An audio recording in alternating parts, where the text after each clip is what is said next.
Hello there, good afternoon to you all. We are back in Europe after those flyaways to Montreal and Indianapolis. There is hardly time to catch your breath. France this weekend, then via a parade of Formula One cars through London's West End on Tuesday evening. We go straight to Silverstone for the British Grand Prix. Mark Blundell's been keeping me company. Hiya, Mark. And we are going to talk after Louise Goodman reports on Ralf Schumacher. Now, his season could be over after that horrendous crash at the United States Grand Prix. Racing in Indianapolis was brought to a temporary halt so that doctors could tend to Ralf Schumacher after his terrifying 185-mile-an-hour collision with the concrete wall. The ramifications of that accident have proved more long-standing, not least for the Williams driver himself. Initial reports suggested Ralf had suffered bruising and concussion, and after a short stay in hospital he flew home. But according to Ralf's own physicians, the German has 2 cracked vertebrae in his back. Ralf will be out of action for 8 to 12 weeks. For the moment, his seat has been filled by Williams test and reserve driver Marc Genet, who proved a competent stand-in when a testing accident forced Schumacher out of last year's Italian Grand Prix. The pressure's on the Spaniard to perform here in Magny-Cours if he wants to race the Williams until Ralf's return. First qualifying, where teams will usually change fuel loads, and I'm not very used to driving with different fuel loads. When I test, I always test with the same fuel load, so this is the only thing I have to work a little bit more, because I didn't feel very comfortable in the first qual. This second qual I did a reasonably good lap. At the moment we're just taking it race by race, so Mark's in the car for Magny-Cours, and then from the next race on, Frank will decide race by race. Whilst Williams focus on driver issues, the issue concerning the other drivers is the length of time it took for doctors to reach the stricken Schumacher as he slumped unconscious in his car.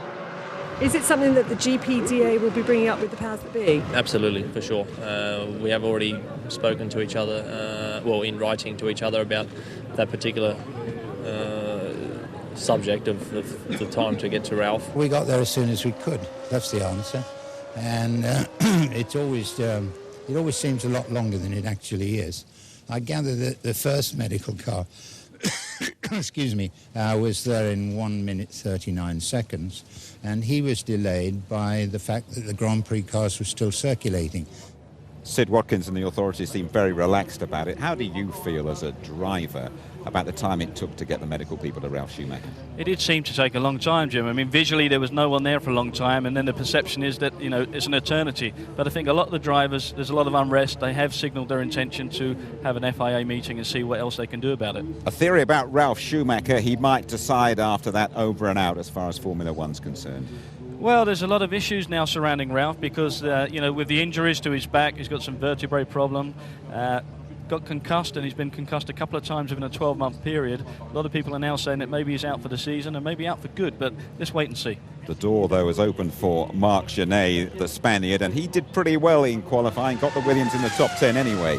I think he done a very good job, and let's remember that Marc Genet is the Williams test driver. He does know the car, but I think where he got caught out slightly for qualifying is the fuel load. Normally would run around as a test driver with a standard fuel load. They had to put a bit more fuel in ready for the start of the race, and I think it just changed the character of the car for him. Yeah, still his best lap of the weekend, though. Jenson Button, though, he's got the BAR on the second row of the grid here. Yeah, they came here pumped up. I think Jenson knew that the BAR would be quick around here. He's got the strong Honda engine on that back long straight there, and Jenson's smooth style really does suit this Magny-Cours circuit. He's there on the second row. I'm not so sure they're going to be as quick as they'd like to be during the race itself. And they applaud Jenson's best ever qualifying performance in France. Fernando Alonso, well, he just flew through the final couple of sectors, didn't he? Exactly that. The first sector we were all a little bit, I don't think he's going to get the pole lap, but the last 2 sectors of this lap was incredible. And he's got that aggressive style in the cockpit where he pitches the car in quickly. The rear of the car hopefully hangs on for him, which it does many times, and he really bolts out the turns. He's got the talent there, and he's got the car under him. David Coulthard won here 4 years ago. I'm really pleased he's up there alongside Jenson Button in the revamped McLaren. Oh, DC's back, and McLaren are back. Version 2 of the car does look to be heavily improved, and David did a very, very good job in qualifying. The old DC, smooth style again for David Coulthard, and it's definitely reinforced the fact that he still has what it takes to get it done. You're absolutely convinced about that. It's his best qualifying performance of the season. Yeah, I think, it just proves again that David hasn't lost it. He didn't wrap it all up in a present and give it away to somebody. He's still got the skill. Can't go through qualifying without mentioning Michael Schumacher going for his 7th win at Magny-Cours. Not pole, but the front row.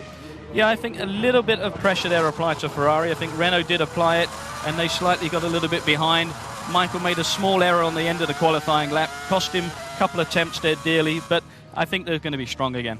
So the Renaults with Flavio Briatore there on pole. Ferrari, the only Bridgestone runners in the top 10. Don't forget it's a home race for Michelin as well. All right, Mark, chat us through the grid. Fernando Alonso with his third pole position of his career. He puts the Renault on pole for its home race. Michael Schumacher a little bit disappointed with second. Coulthard is static with the new version McLaren. Jenson Button making an all-second row for the British. Jarno Trulli fifth. Montoya not happy after his Friday accident. Sato seventh. Marc Genet debuts for the injured Ralf Schumacher. Raikkonen lonely in ninth. Rubens Barrichello in 10th with problems. Cristiano Di Mata 11th. Mark Webber in the Jaguar 12th, his teammate 13th. The Toyota of Olivier Panis in a solid 14th. Fisher Kelly, the experienced Sauber driver, outdoes Massa. Nick Heimfeld, solid job, half a second faster than Pantano. Bruni 19th, and can Baumgartner get another point for Minardi? Now it's time for our first meeting with Ferrari on race day. Coming up, a rare, revealing interview with Michael Schumacher. But first, here he is, mic in hand, to introduce us to a couple of key members of his team.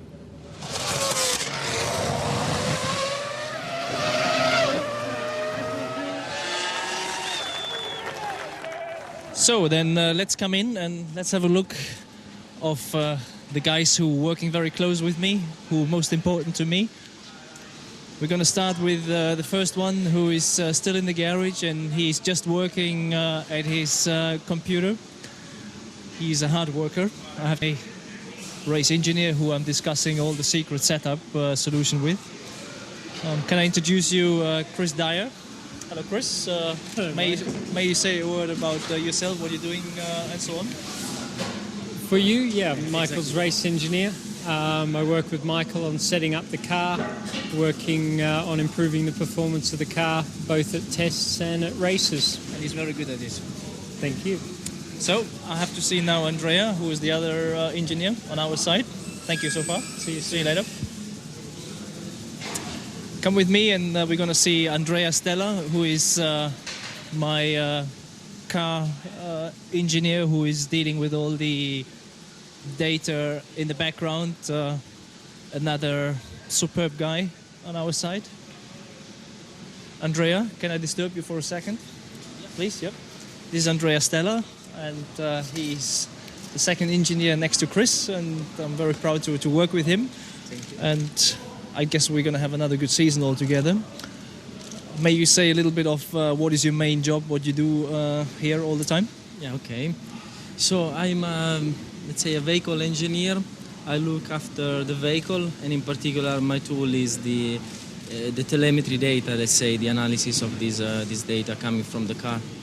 As you can see, his eyes is always already square because he works all day on the computer, and so his eyes look like this. Thank you. See you later at the meeting. So now we have the third important guy. It's the piece between the rear wing and the driver is the engine, and that's Mr. Binotto. I like to introduce to you. He's the engine engineer and now the sort of head of the group of engine, Mr. Binotto. And maybe you explain a little bit on what you do at the car during a race weekend and so on. Ok, in italiano. Come tu vuoi. In italiano, no, durante il weekend sono impegnato a seguire l'affidabilità e il corretto funzionamento del motore sulla vettura di Michael, e quindi assicurarsi che tutto vada come debba andare, insomma, ottenere la massima prestazione, la massima affidabilità dal prodotto che conosciamo. E quindi assieme a lui è importante che noi collochiamo per garantire il corretto funzionamento dell'insieme. Esatto. Grazie e ci vediamo per la meeting. No, dopo. Okay. So this was my three most important people. They're working very close to me. Little introduction, and I guess the program will go on with something else now. Thank you. Schumacher sees Ferrari as an extension of his family, and the family restaurant is the Montana, right next to the Fiorano test track. Ferrari technical director Ross Brawn invited me there to taste a few of his favourite Italian wines and discuss life in Italy and how he and Schumacher keep on winning. Hello, James. How are you? Good. Nice to see you. We've got some classic Italian wines for you tonight. Looking forward to this. Ciao. Ciao. Buonasera. Maurizio. Maurizio. Ross. Posso fare assaggiare un po' di vino rosso tuo preferito? Che cos'è? Questo è un massetto, un vino preferito dell'ingegnere Ross Brown. So Ross, they call you the engineer. It's a title of enormous respect in this country. You obviously feel very at home here now. Yes, no, it's been a wonderful, wonderful country for me. When I came here in '97, my kids were still at school, so I had to come here alone. And Jean came when she could, my wife. But the early days were a little lonely, but everyone made me so welcome. And Maurizio and Rosella were in this place. They became second family to me. And and I've grown to love the country a great deal.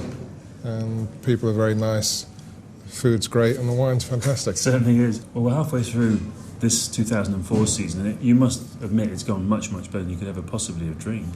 We're having a second dream come true, because 2002 was a dream come true, and this is a second dream come true. And it's really a tribute to the work the guys do. I mean, despite all their success, they're really, really hungry for more. And there's a sort of self-generating motivation about the whole organisation. Nobody wants to let anyone else down. And if you're part of it, you're part of it. You're either in or you're out. And we do enjoy our wins. I mean, you see Michael up on the podium, and he consistently looks the happiest guy to have won a race. And it's the same with us. And we come back to a factory, and everybody is beaming and bouncing off the walls because we've won a race. Even though we've won a lot of them, it's still very highly valued, and we never get complacent about that aspect. All we can ask for the future is that we remain competitive, that we have a chance of winning a race, and that we uphold the legend of Ferrari.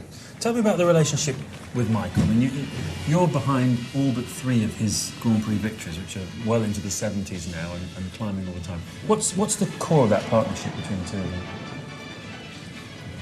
I guess it's trust, backed up with an easygoing friendship.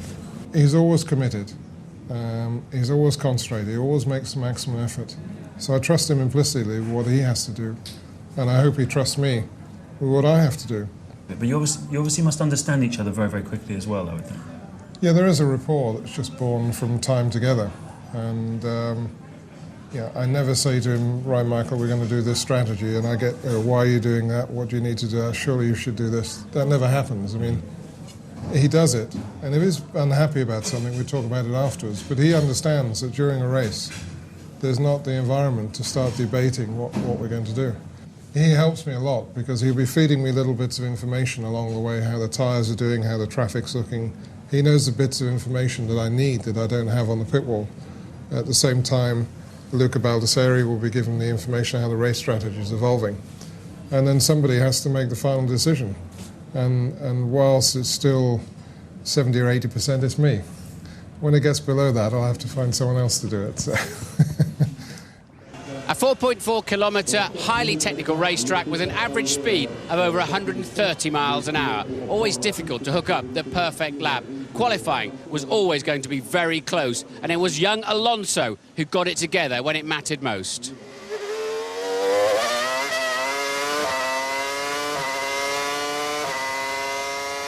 It's a very short pit straight, curiously taken to the right of the white line that normally defines the racetrack. But there's a wake-up call at the end of in the form of turn 1 at 170 miles an hour, like threading the eye of a needle. Turn 2 you can ignore because Estoril, turn 3, is immediately in front of you. You have to have 2 bites at it and hope you've got enough space on the exit. Now just easy along the straight to over 190 miles an hour, choosing a braking point from the boards on the left-hand side for the Adelaide hairpin. Just 40 miles an hour. Alonso brings the car in very early. Traction is superb. That's one of the 2 overtaking places out of the way. This is most certainly not one of them ahead. The Nürburgring chicane, 135 miles an hour. Incredible direction change. Now the tricky 180 corner. He's locked the left front on the way in. Missed the initial turn-in point, costing him dearly. He's going to have to be brilliant on the rest of this lap. The unsighted Imola chicane, sweeping downhill again, 135 miles an hour. Wonderful grip on the top, bring it immediately to the left for the tighter Chateau d'Eau. The car is working wonderfully now, heading downhill, building up to 170 miles an hour into the second of the overtaking opportunities. It's a big stop into Lycée, 70 miles an hour. That's good exit speed. Now he's just got to animal these curbs, hard on the throttle, start-finish line immediately ahead of him. Pole, the third of his career. And now Fernando Alonso chases his second career victory. Remember, he was also on pole when he won in Hungary last year. More now on our featured team of the weekend. It's Ferrari. Before the start of the race, we'll talk in depth to Michael Schumacher. But now Ted Kravitz turns the spotlight on Ferrari's unique style.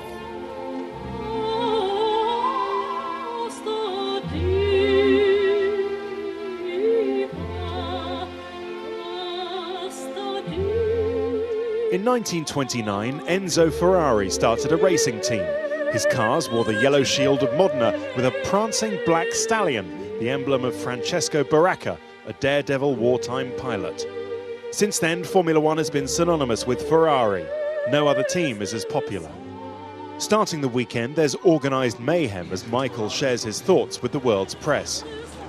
Then it's to work. Friends and colleagues head for the scarlet sofas of the briefing room. On Friday, they practice like everyone else. It might be a Ferrari, but it still needs setting up. Italian mechanics move in time together, but amongst the bustle, the focus remains on one man. The drivers are two very different characters. Rubens greets each comrade and collaborator in turn, whereas with Michael, it's straight down to business. The team are famously secretive. They're quick to get rid of anyone who strays too close. Michael has to answer yet more questions about his day, but it's always German language in one group, English the other. But this is no cold, clinical team. The cars are fueled by Shell unleaded, the mechanics by espresso.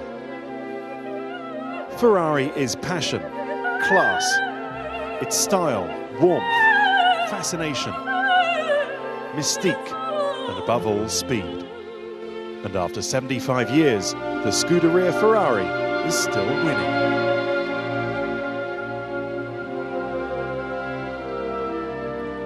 .175 F1 wins and counting for Ferrari. Team director Jean Todt, by the way, he's been mentioned in terms as a possible successor to Max Mosley, the FIA president of the governing body, surprised us all by announcing he's going to quit at the end of the season. Max Mosley's presidency was due to run through until October 2005, so the announcement that he'll step down a year early has come as a shock. I'm beginning to find the meetings, particularly the Formula One Commission meetings, rather tedious. You've heard it all before, you know the arguments. When that happens, you start to not concentrate, lose interest. I hope people will feel that I moved the sport forward and made it safer at all levels, both Formula One, rallying and all the way down the pyramids. I believe everybody was a little bit surprised. I know Max was a little bit tired, complaining about team principle, people like us. I think it's a little bit frustrating, but, I believe Max done very good, and I hope now FIA is still going with different president. As anticipated, the McLaren MP4 19B has made its debut here. The difference in performance over its much maligned predecessor is plain to see. Third's McLaren's best grid slot of the season. But where's the improvement come from?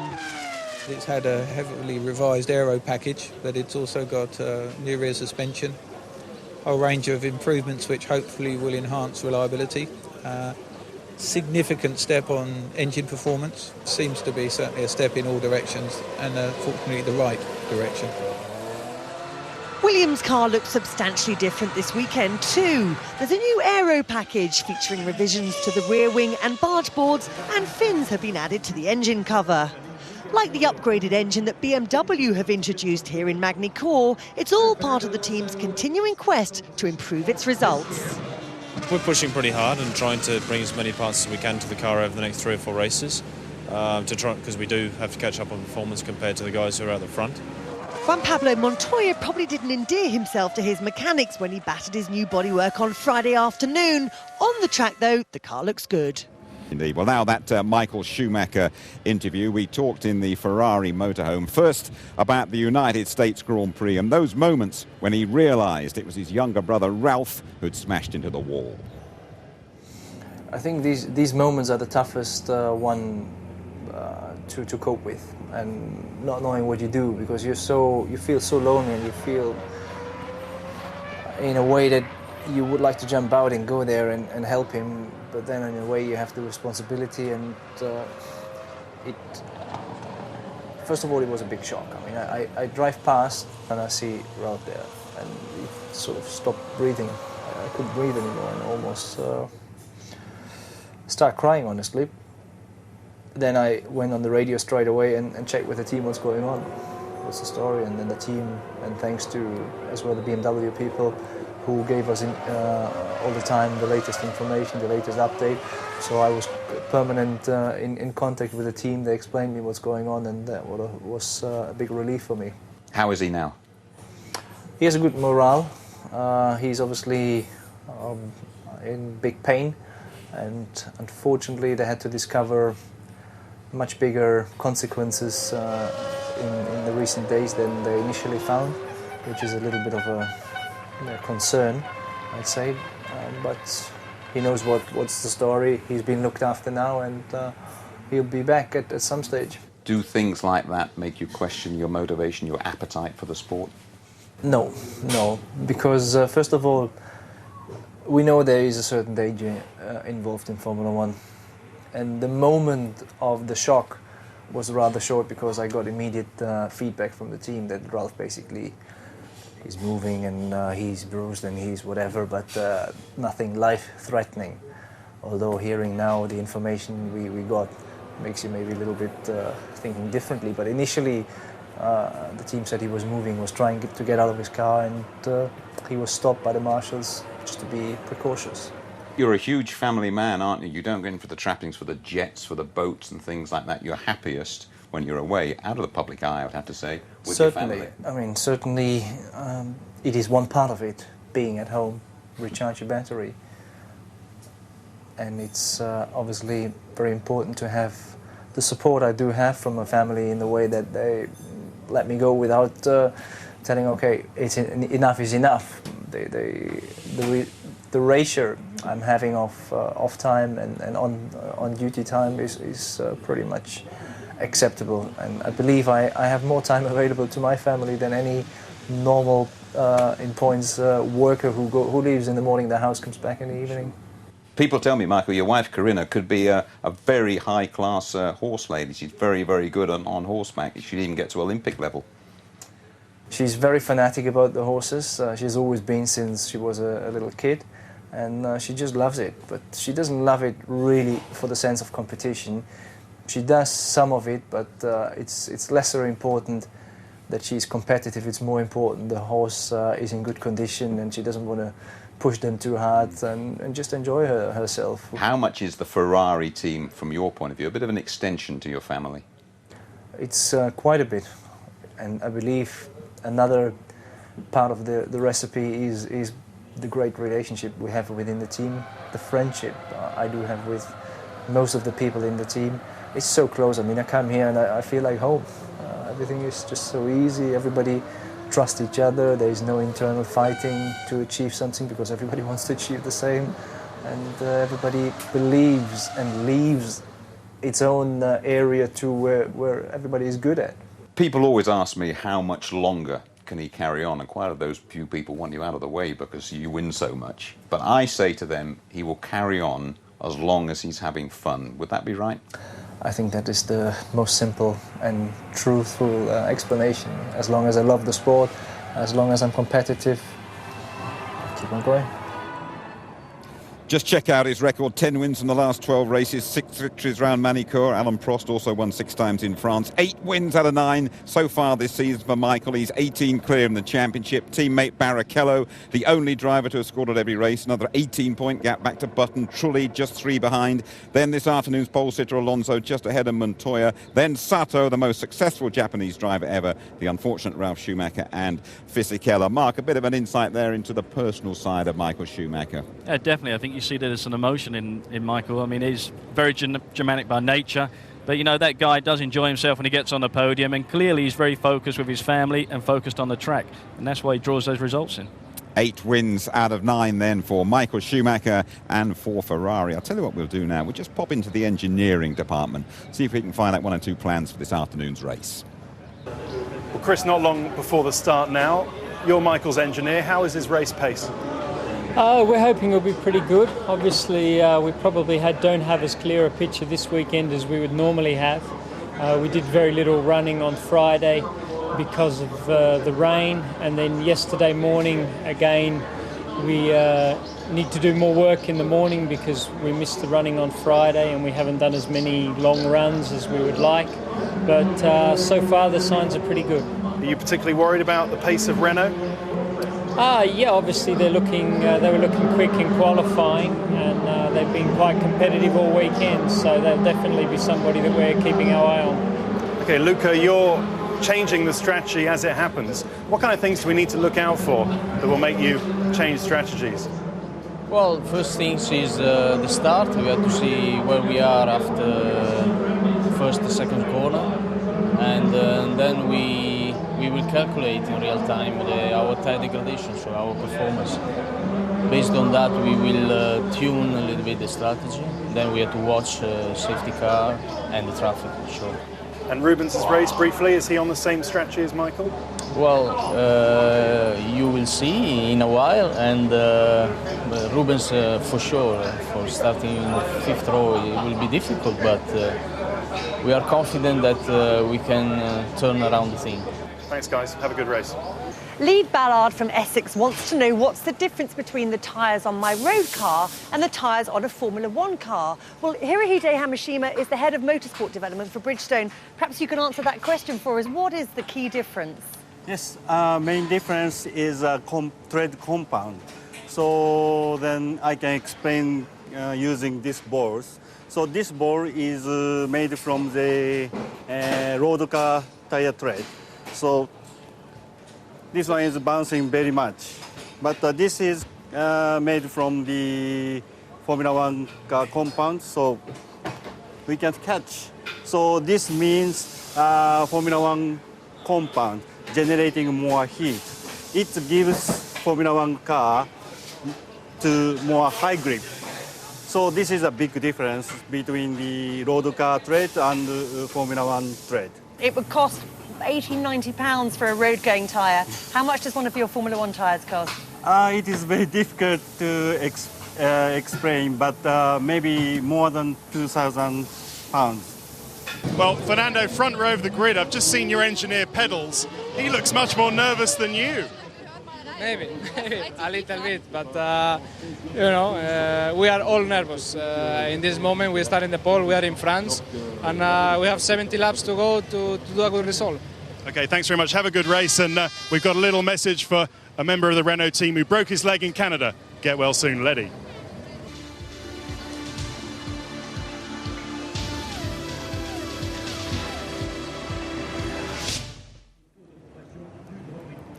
It's the 10th round of the championship, the French Grand Prix. 70 laps over 190 miles of Manicourt. Louise Goodman and Ted Kravitz will keep you in touch with events behind the scenes.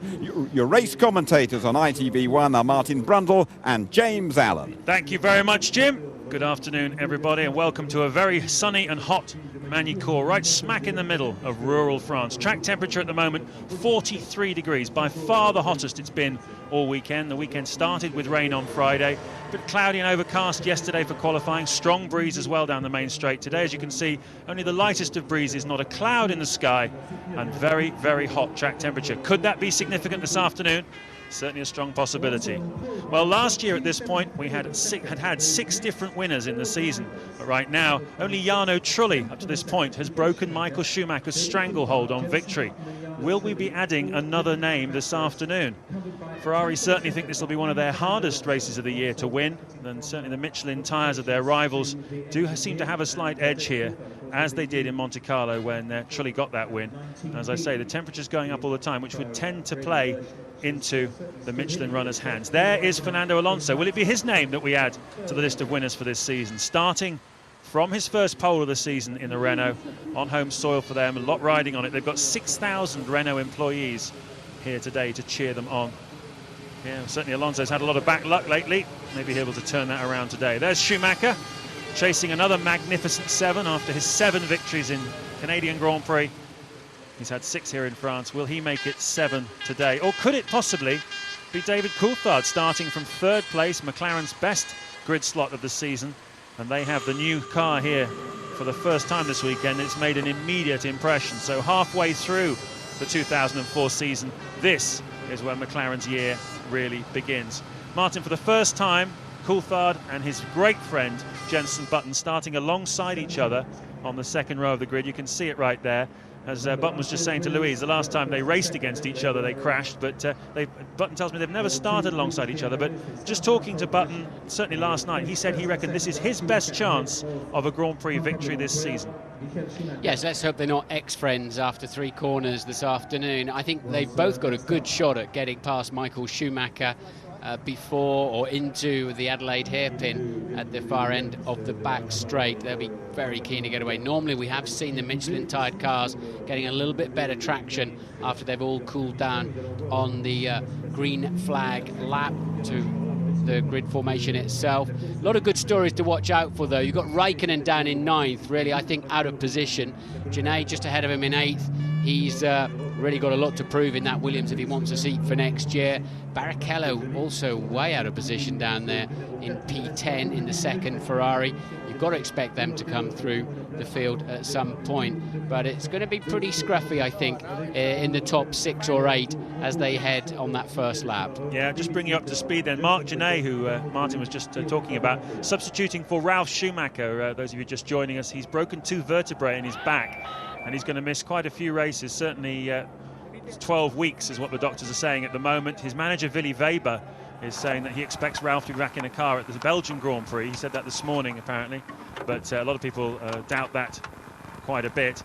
And Weber also saying that there could be an announcement at Silverstone regarding Ralf's plans for next year. That presumably means his Toyota contract being announced at Silverstone. So no Ralf Schumacher here this weekend. Marc Genet, who's done 34 Grand Prix in his career and over 8,000 miles of testing in the FW26 Williams, so knows the car like the pin at quite short notice here, as he did at Monza last year. And well, he was a little bit cautious in qualifying, but nevertheless he's in the field as the engines are fired up.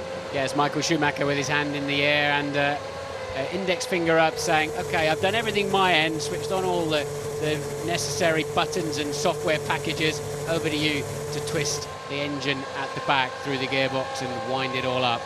Not always the most simple thing, as we found out in Indianapolis, where poor old Juan Montoya found his car wouldn't start, the lance wouldn't go in the back, and that said about a catalogue of things which culminated in him being disqualified for not getting off the grid quick enough. That moment of focus, as always, for Michael Schumacher. We've really enjoyed meeting the team with Ferrari this weekend. Tremendous access, and that wonderful interview Jim did with Michael Schumacher there, very revealing about the inner workings of his mind. But now he's got only Fernando Alonso to think about as they set off on their parade lap around this 2.7-mile Magny-Cours circuit, as smooth as a billiard table, but hotter than Georgia asphalt today. Do you remember when Michael Schumacher bolted from 2nd place on the grid and passed Damon Hill at Silverstone and later took a penalty for it for being out of position on the warm-up lap? He's now necessarily had to let Alonso back through again. They are really allowed to get away as they need to. Can I just tell you about a little cameo I saw at the end of Saturday morning free practice? They were doing their practice starts at the end of the pit lane. Michael Schumacher was lined up and he was getting alongside, and Alonso came down, parked himself in Schumacher's mirror vision. He could see him on his right, and when Michael dropped the clutch to go, Alonso reacted to that and, using the Renault Superior system, was alongside and passing Schumacher on the way down. It was only free practice, it was just a practice start, but it was Alonso taking the fight to Schumacher, saying, look what I've got, mate, and if we're next to each other on the grid, I'll be using this on you in the race. It was an amazing piece of aggression against the world champion, who likes to do that kind of thing to the younger guys. Yes, the outside king goes on, whether it's in the press conferences, in the paddock, in the press the week before. And it's good that Alonso's up to speed on all of that. Michael Schumacher locking a right front, trying to build some brake temperature. Remember, that's exactly what he did in the tunnel in Monaco before Montoya managed to run into the side of him as they got mixed up in the slight darkness of the Monaco tunnel. But it's so easy, especially at low speed, when you haven't got the aerodynamic downforce pressing the contact patch onto the road. The brakes are so powerful, they will just snatch front and rear in these conditions.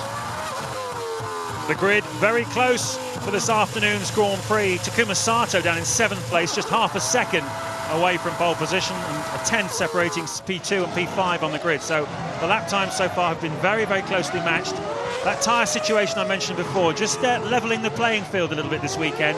And for me, there's any one of about 4 or 5 men could win this afternoon's Grand Prix. I agree with you. I still think, as Jim said at the top of the programme, Michael's still got to be the favourite, of course. They've got to stop him winning this Grand Prix. But I feel they've got the tyres and car underneath them to do that, some of these drivers. Alonso in particular, the Renaults have been fast. Michael with the traction control switched off so he can spin those rear wheels as much as possible. And he's got to remember to put it back on again. Yeah, they rely on it pretty heavily. Just watching out on the track during free practice. Amazing how much traction control that Ferrari uses. Very slow green light or green flag lap. There are the Renault fans neatly installed on the start-finish line near the Renault cars, but very slow. And that's exactly what a Michelin runner needs to do on pole position, which of course Alonso is, to give him a better chance of beating Michael Schumacher into turn 1. Alonso on the racing line. In fact, he's just slightly left of the racing line. The curious way they go down the pit straight. Keep an eye on Trulli in the second Renault as well. Both Renaults start well. Let's go! Racing at Magny-Cours in France. One of the Saubers takes a jink. Look at Button coming through. That Trulli alongside Button. Looks like he's going to pass him on the inside. Everyone looks like they got safely away. It's Alonso, Michael Schumacher, then Trulli up to 3rd place. Button down into 4th. Montoya up there in the mix as well. Where is David Coulthard in all of this? He's behind Jenson Button. So not a great start for Coulthard or Button. And as I say, watch out for Trulli, and he's gone and lived up to expectations. Both Renaults away very, very well then, as you say.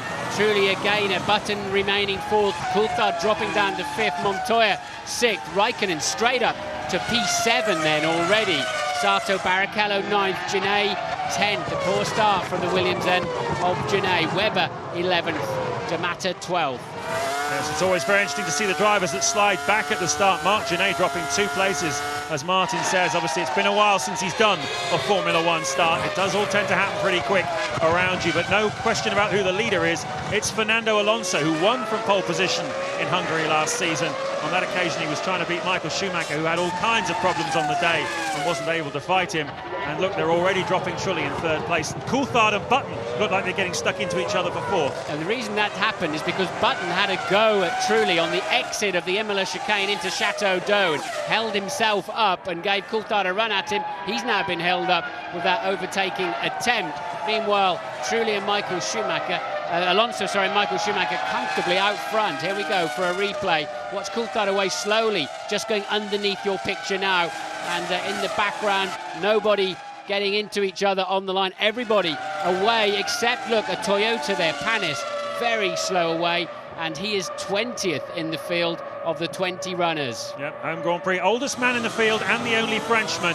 And that's not the start he wanted on home soil. Alonso leads then. Michael Schumacher is in 2nd place, just 8/10 of a second behind. Trulli a couple of seconds behind his team leader in 3rd place. Button is 4th, Coulthard 5th, 6th Juan Montoya, 7th Kimi Raikkonen, 8th Takuma Sato and 9th Rubens Barrichello, with Mark Webber up to 10th, having started 12th on the grid in the Jaguar. Marc Genet down to 11th.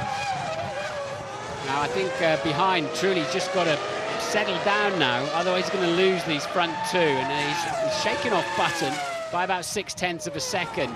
But if he wants to play, I think, up at the front, he now needs to establish himself back somewhere within spitting distance of Michael Schumacher. There, the front runners are expecting to make 3 scheduled stops this afternoon. Yeah, we're expecting the first ones to come in around about lap 12, 13 possibly. Some of them have a little bit more fuel. They might go to 17 or 18. Certainly lap 18 to 20 last year was when we saw most of the first stops, but everyone's being a bit more aggressive this year. Just look at the advantage. Trulli on the right-hand side there. Now alongside Button, up into 3rd place he goes. What an advantage that start system of the Renault is. Here we are on board with Trulli. Well, it means they can afford to run more fuel during qualifying, knowing they're going to take a couple of rows well, one row at least, and sometimes two before they get down to the first corner. Remember, truly it was, wasn't it, at the Spanish Grand Prix, had an amazing start from 5th on the grid to be having a look at the lead. Alonso then, fastest man on the track last time around by a fraction from Michael Schumacher. His lead, 1.2 seconds. He knows how to stay in the lead of a Grand Prix, though, doesn't he? We've seen him very calm in the head before now. Certainly seems very calm. Let's see what it looks like on board with Michael Schumacher coming down the hill then. Of course, the revised final corner sequence here in Magny-Cours used to be a really amazing corner, the Lycée. Now they've straightened it out and put this rather aggressive chicane in with curbs which have caught drivers out this weekend. Giancarlo Fisichella in the Sauber found his suspension breaking as he attacked those curbs a little bit too viciously. Across the line then to complete the third lap. Michael Schumacher is the fastest man on the course at the moment. His last lap, a 1:16.3, and this is quite a pace, Martin, they're going at. It's an amazing pace. The lap records are 15.5. Of course, they still have a lot of fuel on board, and it is hot. This is a track that gives up a lot of grip with temperature. We've seen it over the years. And luckily it works the other way around as well, but is a circuit, of course, with Parc Fermé conditions, a lot less track time than they're used to because of the rain so far this weekend. A lot of these cars will not be in optimum setup, optimum conditions, James, so the drivers will be trying to do anything they can inside the car with differential programs, and then also talking to the crew if they want to have some front wing changes at their first pit stop. Well, the French TV director enjoying the moment of a French car, Renault leading the French Grand Prix. Behind all of this was a tremendous scrap for 6th, 7th and 8th places between Montoya in the Williams, Raikkonen in the McLaren and Takuma Sato in the VAR. Those three absolutely together on the racetrack. And also Rubens Barrichello joining in that scrap as well, so hopefully we'll see about that. I wonder whether Montoya is actually holding them up. No, he's not. His pace is pretty strong. He's lapping in the low 1:17s. The leader's lapping in the low 1:16s, and that's a pass there between Heidfeld, it looks like, and Panis going around the outside. Yeah, that'll be down at Adelaide here. Panis will have had a good run down the straight, tried to go around the outside, didn't make it stick. So he remains in 18th. He's passed the two Minardis, but he's 18th and trying to pass 17th place man Heidfeld. Alonso's lead now up to 1.4 seconds. That's looking handy. Yep, took a couple of tenths of a second that lap out of Michael Schumacher. Here we are riding on board with the world champion. This is what it feels like to drive a 900 horsepower Ferrari around Magny-Cours. Let's listen to it. Oh well, let's not. That's one heck of a chicane, that one. The Imola chicane, the second fast chicane on the lap, taken at over 130 miles an hour. And honestly, if you get down there, there is a grandstand on the outside. If you fancy coming down to the French Grand Prix sometime, I would recommend you to sit there because the view is quite extraordinary as the cars change direction through there. So working lap 5, Alonso leading Michael Schumacher, looking pretty composed at the front. Trulli third, Button fourth, Coulthard fifth, and Montoya at the moment in sixth. Welcome back to Magny-Cours in France, the first course in a double header of sport here today on ITV1. Coming up tonight at 7 o'clock, we've got the Euro 2004 soccer finals. The hosts, Portugal, who knocked England out of the competition against Greece. Join Des Lynam and the gang to watch that 7 o'clock tonight on ITV1. What an atmosphere that will be. Here at Magny-Cours, we've got a good atmosphere as well. Lots of people, 65,000 crowd here, watching a French car driven by a Spaniard, a Renault, driven by Fernando Alonso, leading the French Grand Prix on lap 8 from Michael Schumacher, the reigning world champion, bidding to become a 7-time French Grand Prix winner. Also looking for his 60th Grand Prix victory in the Ferrari team, which would be quite a milestone. They're at the front, lapping about a second a lap faster than Trulli in third, Button in fourth, Coulthard in fifth, and a wonderful scrap for sixth place between Montoya, Raikkonen, Barrichello and Sato. Barrichello has got in front of Sarko. We haven't seen any of it. French director's enjoying looking at Alonso at the moment, but believe me, Barrichello has got ahead of Sato, and he's now into 8th place. Sato down to 9th, and Webber still in 10th place.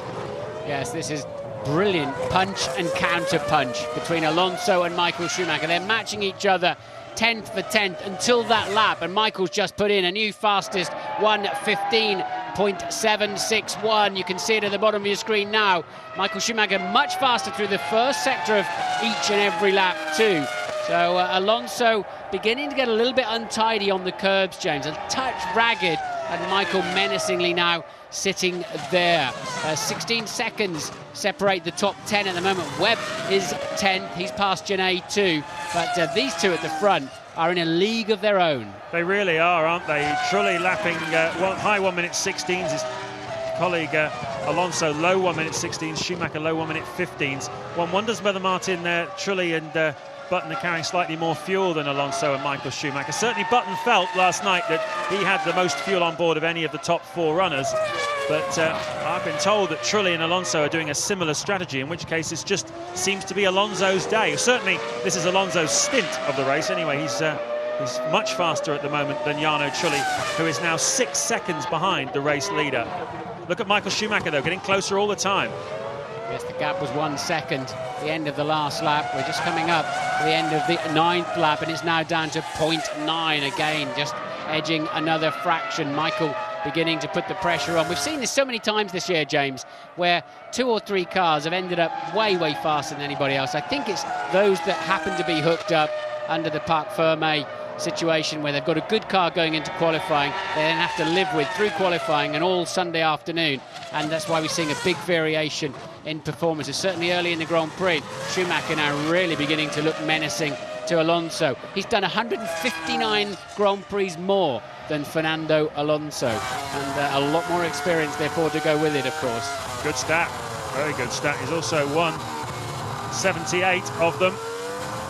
What a record Michael Schumacher listed over the years in the Grand Prix. Schumacher menacing him. Raikkonen making that very late mistake, if you recall, just a couple of laps from the finish when he hit some oil and went straight on, and Michael Schumacher able to get him. Ross Brawn there, we talked to him as part of our Meet the Team this weekend. He's communicating all the time with Michael Schumacher, and if you were watching that interview, you'll have heard him say that Schumacher is feeding data back to Ross all the time about what the tyres are doing, what the track's doing, what he thinks about how he's going versus Alonso, where the weaknesses of the Renault are, etc. And all the thoughts and ideas and data are all turning over in Ross Brawn's head, and he's formulating the strategy as he goes along.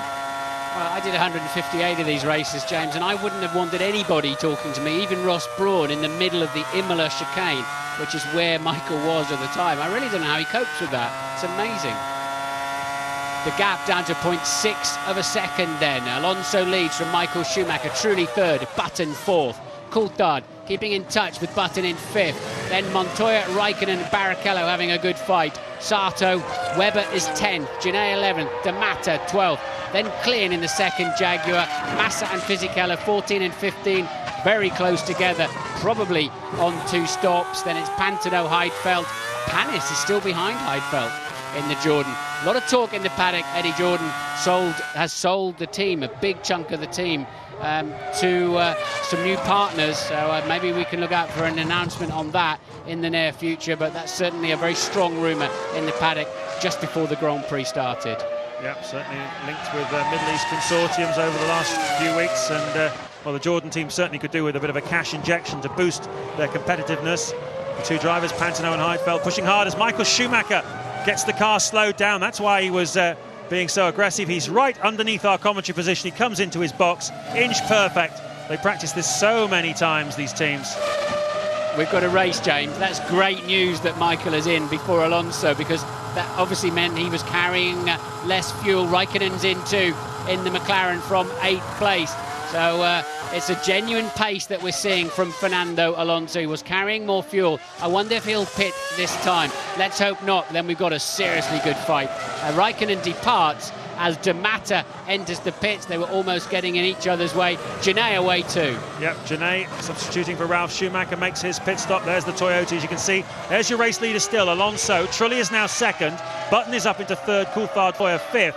And what's very interesting is that Michael Schumacher has fed back in amongst the Jaguars. Webber was there, Genet, D'Amata, Klein, and Michael Schumacher is now behind Mark Webber and in front of Christian Klein in that sort of area, with cars that are certainly a few seconds a lap slower than him. And I have a hunch that those Jags aren't going to stop in all that near future. So he's got some work to do, Schumacher. He's come out into traffic, I think. And once again, Alonso goes through for another lap. Good news. There'll be a big smile on the face then of the Renault team. Meanwhile, in P7, Barrichello is absolutely flying. Now he's got a a bit of space. We think he's coming in the pits this lap, but he's trying to leapfrog his way through Montoya and Raikkonen at a critical stage of the Grand Prix. Coulthard pits too from what is currently 4th place. Ted is down there. The stop is going well, but David Coulthard did overshoot by just a bit. I believe that Juan Montoya is also making a stop this lap. Actually, no, he's not. And that's a smart move from Williams, because Montoya and Coulthard were very close together on the track. They're giving Montoya one more lap to see what he can do. And that's Button, who hasn't pitted yet, going through back markers. So critical stage of the Grand Prix then as to who can get their in and out laps sorted out, and good stops. Coulthard rejoins the racetrack, as does Barrichello. I'm sure we're going to see some position changes there. Meanwhile, we have a Renault 1-2. Yep, and a Jenson Button 3. And as he said, he's carrying a little bit more fuel than the guys up front. He could be sitting in the pound seats. He needs to up his pace a little bit at the moment, though. He's faster than Trulli, who's in 2nd place, and he's just over a second behind Trulli. But the bad news for Jenson is he's now 8 seconds behind Alonso. They can see the Renault mechanics getting ready. This is a very important time in this Grand Prix, probably for Trulli then, I'd imagine, because Alonso is going through to complete another lap. The Renault guys look like they were just getting themselves set up rather than they wait. No, Trulli right in now. Trulli has come into the pits underneath us, and so that's Trulli out of 2nd place. Button goes up into 2nd then, but he's just over 8 seconds behind Fernando Alonso at the moment.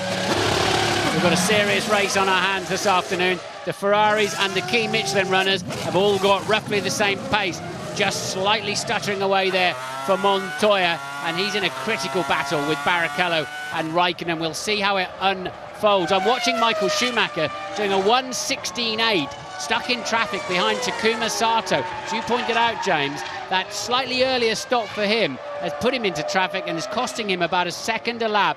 Expect Alonso to remain in the lead if he has a clean stop. Certainly should do. He's managed to pass Mark Webber, has Michael Schumacher, but he's now up behind Takuma Sato and finding it a bit tricky to get past him at the moment. You can see feverish activity down the pit lane. That looks like Pantano and Olivier Panis that were battling towards the back of the field. 16th and 18th places, those two. Is Alonso going to pit this time? Yes, indeed he is. The race leader comes in. Ted, take it away. This one is going to be seriously close, and it's happening right in front of me. The Renault boys get to work. Fernando is slightly short into the box, but there's no problem connecting the fuel hose. About 45 k's of fuel. Oh, but he's got an obstruction from the BAR. He manages to get out, just avoiding it. Yes, I think it kind of worked okay. Looked like he slowed down a lot. The Ferrari's just caught my eye going down the pit straight. Alonso will come out in the lead as long as he doesn't cut that white line, which he has not done, it seems to me, from this long shot. There's Schumacher in the background, and yes, it worked out very nicely indeed for Fernando Alonso. And is that Jenson Button? That's Sato, you see. He's got Sato between himself and Michael Schumacher. Button has just made a stop. Yep. That is great news for Fernando Alonso, because Michael Schumacher has got to get past Sato before he can even think about attacking Alonso. We believe from our F1 ITV pit crew down there that Sato will be making a stop next lap, which is pretty consistent with Button having just made his first stop of the afternoon. They normally come in a lap apart, and so having made a stop, Alonso leads this Grand Prix. Michael Schumacher is behind Sato in 2nd place, but we're expecting, as I say, Sato to come in. And, well, when it all shakes out, we'll see who the winners and losers were from the first round of pit stops. But that fractionally early stop for Ferrari for Michael Schumacher was not the hot ticket on the day. Jaguar up to 5th and 7th then. They're not yet stopping. Presumably they're going to stretch it out to a 2-stopper. We'll see when they come in. Looking forward to driving that car in Regent Street on Tuesday afternoon. Formula 1 parade there. Jaguar very kindly invited me to have a go in their car, so that should be good fun. Meanwhile, Sato has pitted then, so that'll release Michael Schumacher. Webber pits in the Jaguar at the same time. All action down there.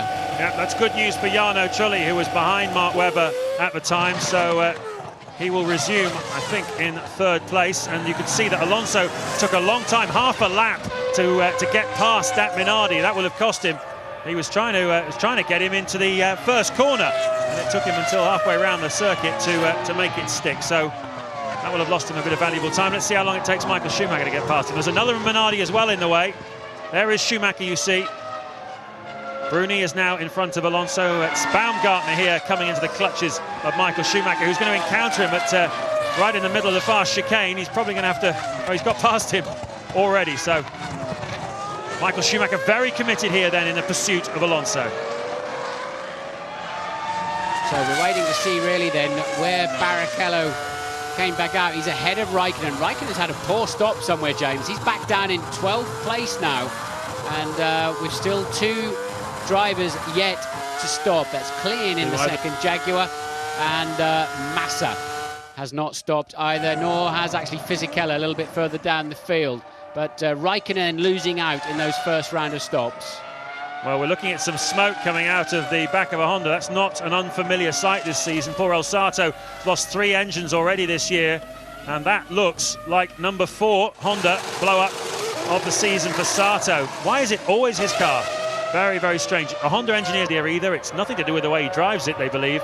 It's just one of those things. But 4 times now in a season, you'd have to say, is more than sheer coincidence.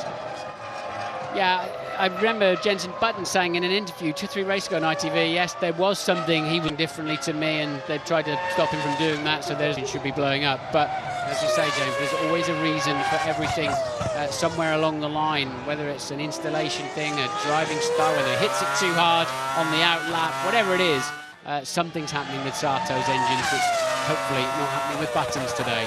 So let's bring you right up to speed with where we are, with 54 of the 70 laps to go here in Magny-Cours. This is lap 17. This is the race leader you're riding on board with, Fernando Alonso. As a result of that first round of pit stop strategy, he has managed to extend his lead over Michael Schumacher to 3.7 seconds. So the traffic which Schumacher came out into, having made the earlier stop, definitely cost Michael Schumacher. And outside my window, Juan Montoya has spun in the final chicane. TV will pick it up. There it is. Montoya was running in 6th place, and you can see he's dropped down. That's Massa, who was 8th, and Raikkonen, who was 9th, going past him. So that's an expensive drop there for Juan Montoya. Alonso leading then by 3.7 from Michael Schumacher. Trulli is 3rd, 8 seconds behind the race leader. Just over a second behind him is Jenson Button. Lap times at the moment consistent once again with Jarno Trulli. Still slower than the front 2, as they were in the first stint, as we take another look at Juan Montoya there, doing something we saw Rubens Barrichello do last year and a number of drivers do. Yeah, it's not a mistake you'd expect Montoya to make, really, but Luis was telling me he apparently is complaining about his back. He had a big accident in free practice on Friday morning, so maybe he's a little sore and tender in there, but he'll certainly be sore in the head with that critical error. Alonso leads then by 3.7 seconds from Michael Schumacher. 51 laps of the 70-lap French Grand Prix still to go here at Magny-Cours. James Allen and Martin Brundle with you. You're looking at Juan Montoya, who had a spin just a few laps ago, is under a lot of pressure from Mark Webber. Montoya 9th at the moment. Webber is down in 10th place. Alonso still leading then, as Raikkonen has a go at Felipe Massa. This is the battle for 7th place. Massa is due to make a stop at some time soon. He's one of the only 2 cars out in the field that's not pitted yet. Not this time then for him. Raikkonen through. Up into 7th place then for Kimi Raikkonen, who lost some time in the first round of pit stops. And you can see a terrific scrap developing here in the midfield battle between Raikkonen, Massa and Montoya, as the other Sauber of Fisichella comes in 11th place. At the front, though, very intriguing between Alonso and Michael Schumacher. Alonso still 3.5 seconds ahead of Schumacher, with Trulli and Button just over 6 seconds behind them. Ted, what can you tell us? I've been into Williams, James. Juan Montoya has been complaining about the balance of the car, the handling of the car all race, and on both sets of tyres. It's terrible. I can't tell you the language apparently he's been using to describe it, but he doesn't think it's anything wrong that made him spin. They think he just hit the curb too hard. Okay then, Montoya struggling, and it's clear to see, isn't it, as he's squabbling around in the midfield. He's 9th at the moment with a lot of work to do, and he cannot pass the Sauber of Massa. Meanwhile, it's given Raikkonen a nice bit of free air up the front, and Montoya going in way, way too deep as well. So a really untidy race from him this afternoon. Well, Jenson Button sitting in 4th place at the moment. His fellow countryman David Coulthard just behind in 5th. Look at this scrap, though, as Massa peels into the pits. Webber is definitely on the pace of this Williams, and his lap times, Webber, have been very consistent, but they've all been held up a little bit in that battle as Massa comes in from 9th. The trouble is, when you start sliding around, if you've got an understeer problem, for example, the front is sliding, the more it slides, the bigger your problem. It just snowballs up, and then you start locking a brake, as you're about to see Montoya do right now, which further wears and damages the tyre. And after that, it just gets worse and worse till you start screaming for a new set of tyres. But there's no point coming in too early. Your race is over anyway if you're out of synchronisation with the stops.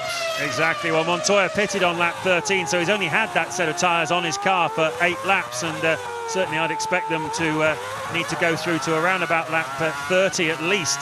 So he's got another 8 or possibly even 10 laps to go before he can have a fresh set of boots. Let's ride on board then with the race leader through the long Estoril corner. That's a Jordan in front we're going to lap in a minute. Revs on the left, 17.8, over 18,000, hitting 195 miles an hour under this bridge. And then hitting the brakes very hard for the Adelaide hairpin. 30 miles an hour, first gear corner. Terrific place to overtake. Looks to me as though Schumacher's a bit closer, Martin. He is. The gap's down to 2.4 seconds there.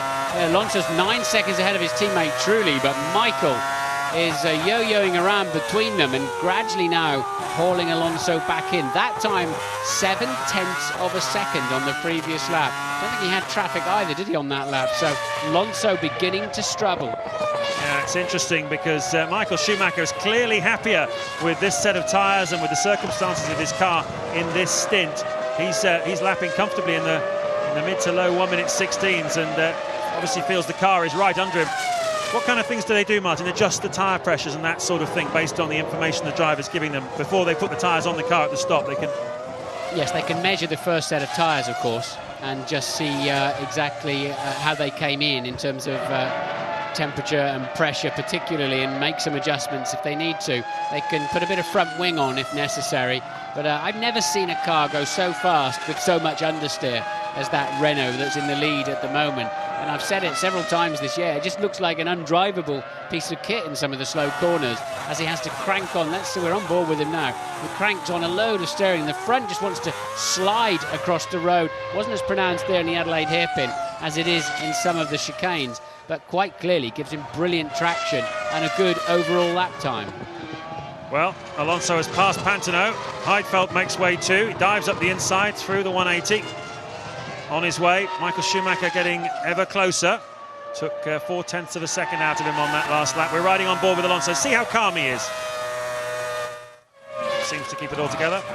The other problem he's got is that in qualifying, Michael Schumacher was a full 10 kilometres per hour faster than him through the speed trap on the way into the Adelaide hairpin. So if Michael can stay close to him through Estoril corner, the long double right, then he's got to have a good chance with a slipstream and more straight line speed to get up the inside under braking. Let's see what the gap is now. It's down to 1.5 seconds. 1.5 then. Michael just relentlessly now closing that gap. Jean Todt there up on the pit wall, now in charge of the whole Ferrari company, road cars as well as Formula One cars. Tremendous amount of responsibility for him.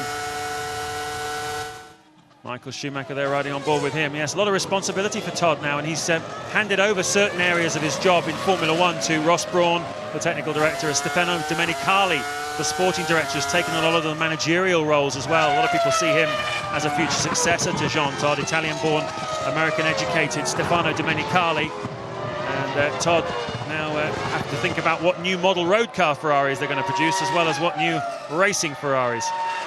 There's a great story about Domenicali, isn't there? He used to be on the security. There's a gate at Imola, just so wanted to be involved in Formula One. Now he's ended up in a key role with Ferrari. I love stories like that. There's always a chance out there for everybody to find their way.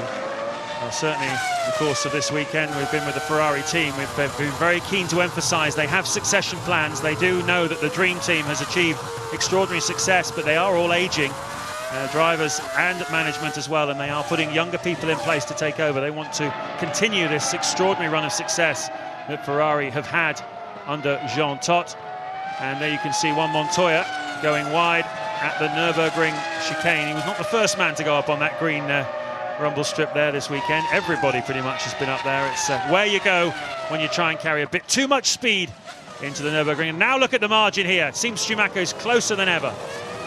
At least Alonso's not giving it big smoky brake lock-ups into the corners.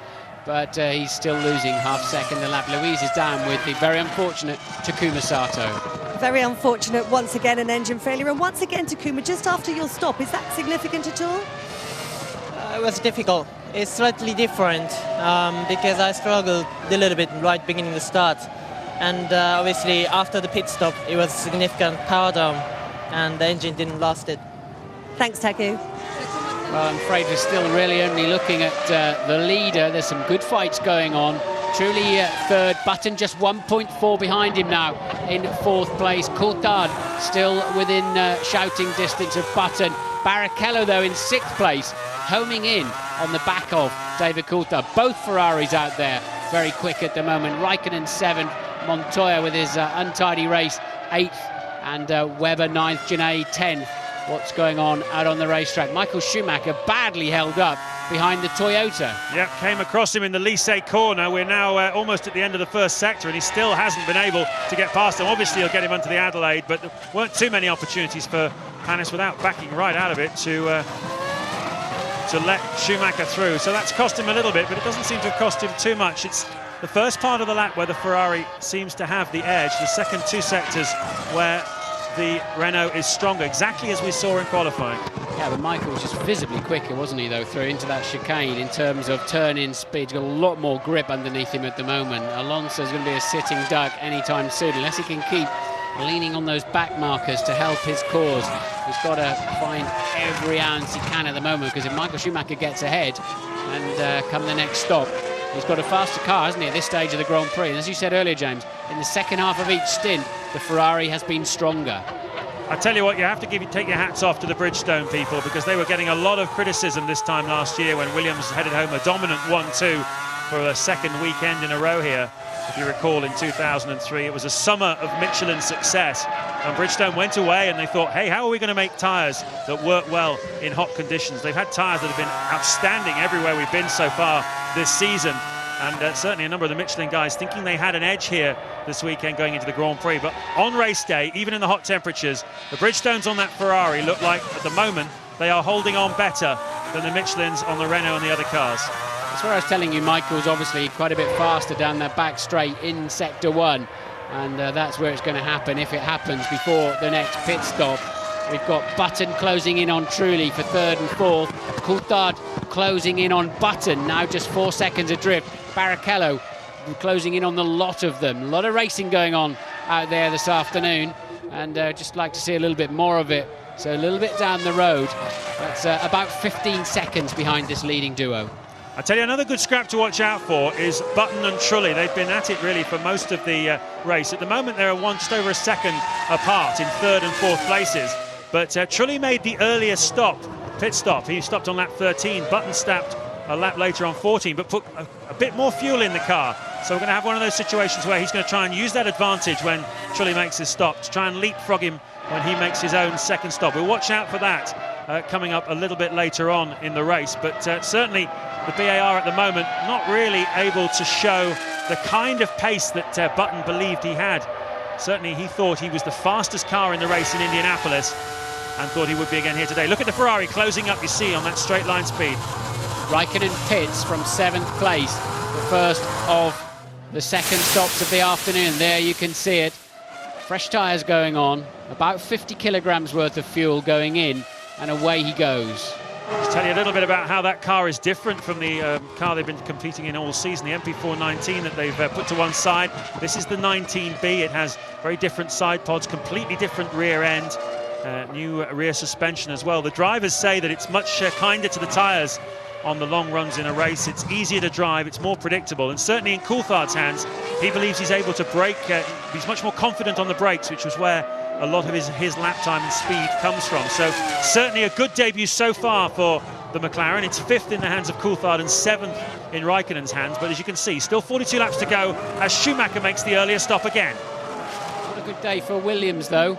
They're down in 8th and 10th at the moment, with Montoya 8th, Genet 10th, and way off the pace it seems. So the changes haven't worked too well for them. They do seem to have some pace in there if they can only find it.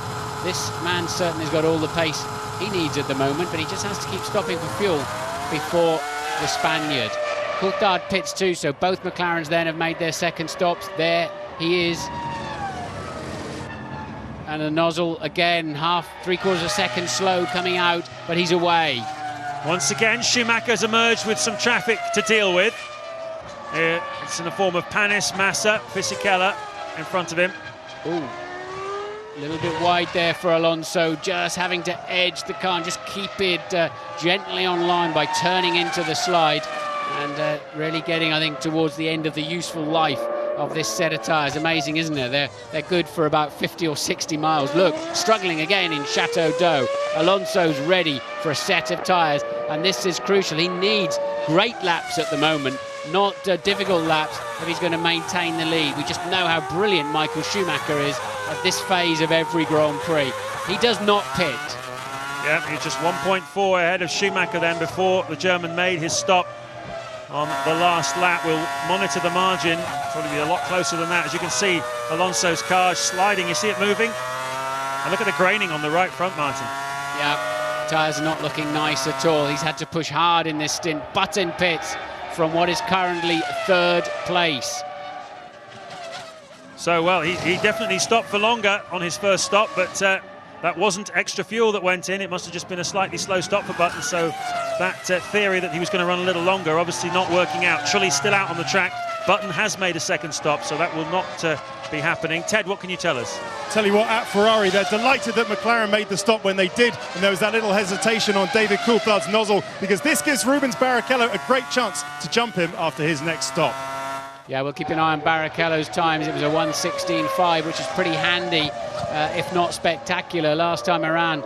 And again, a bundle of understeer on the way into the corner, the back end stepping out under power.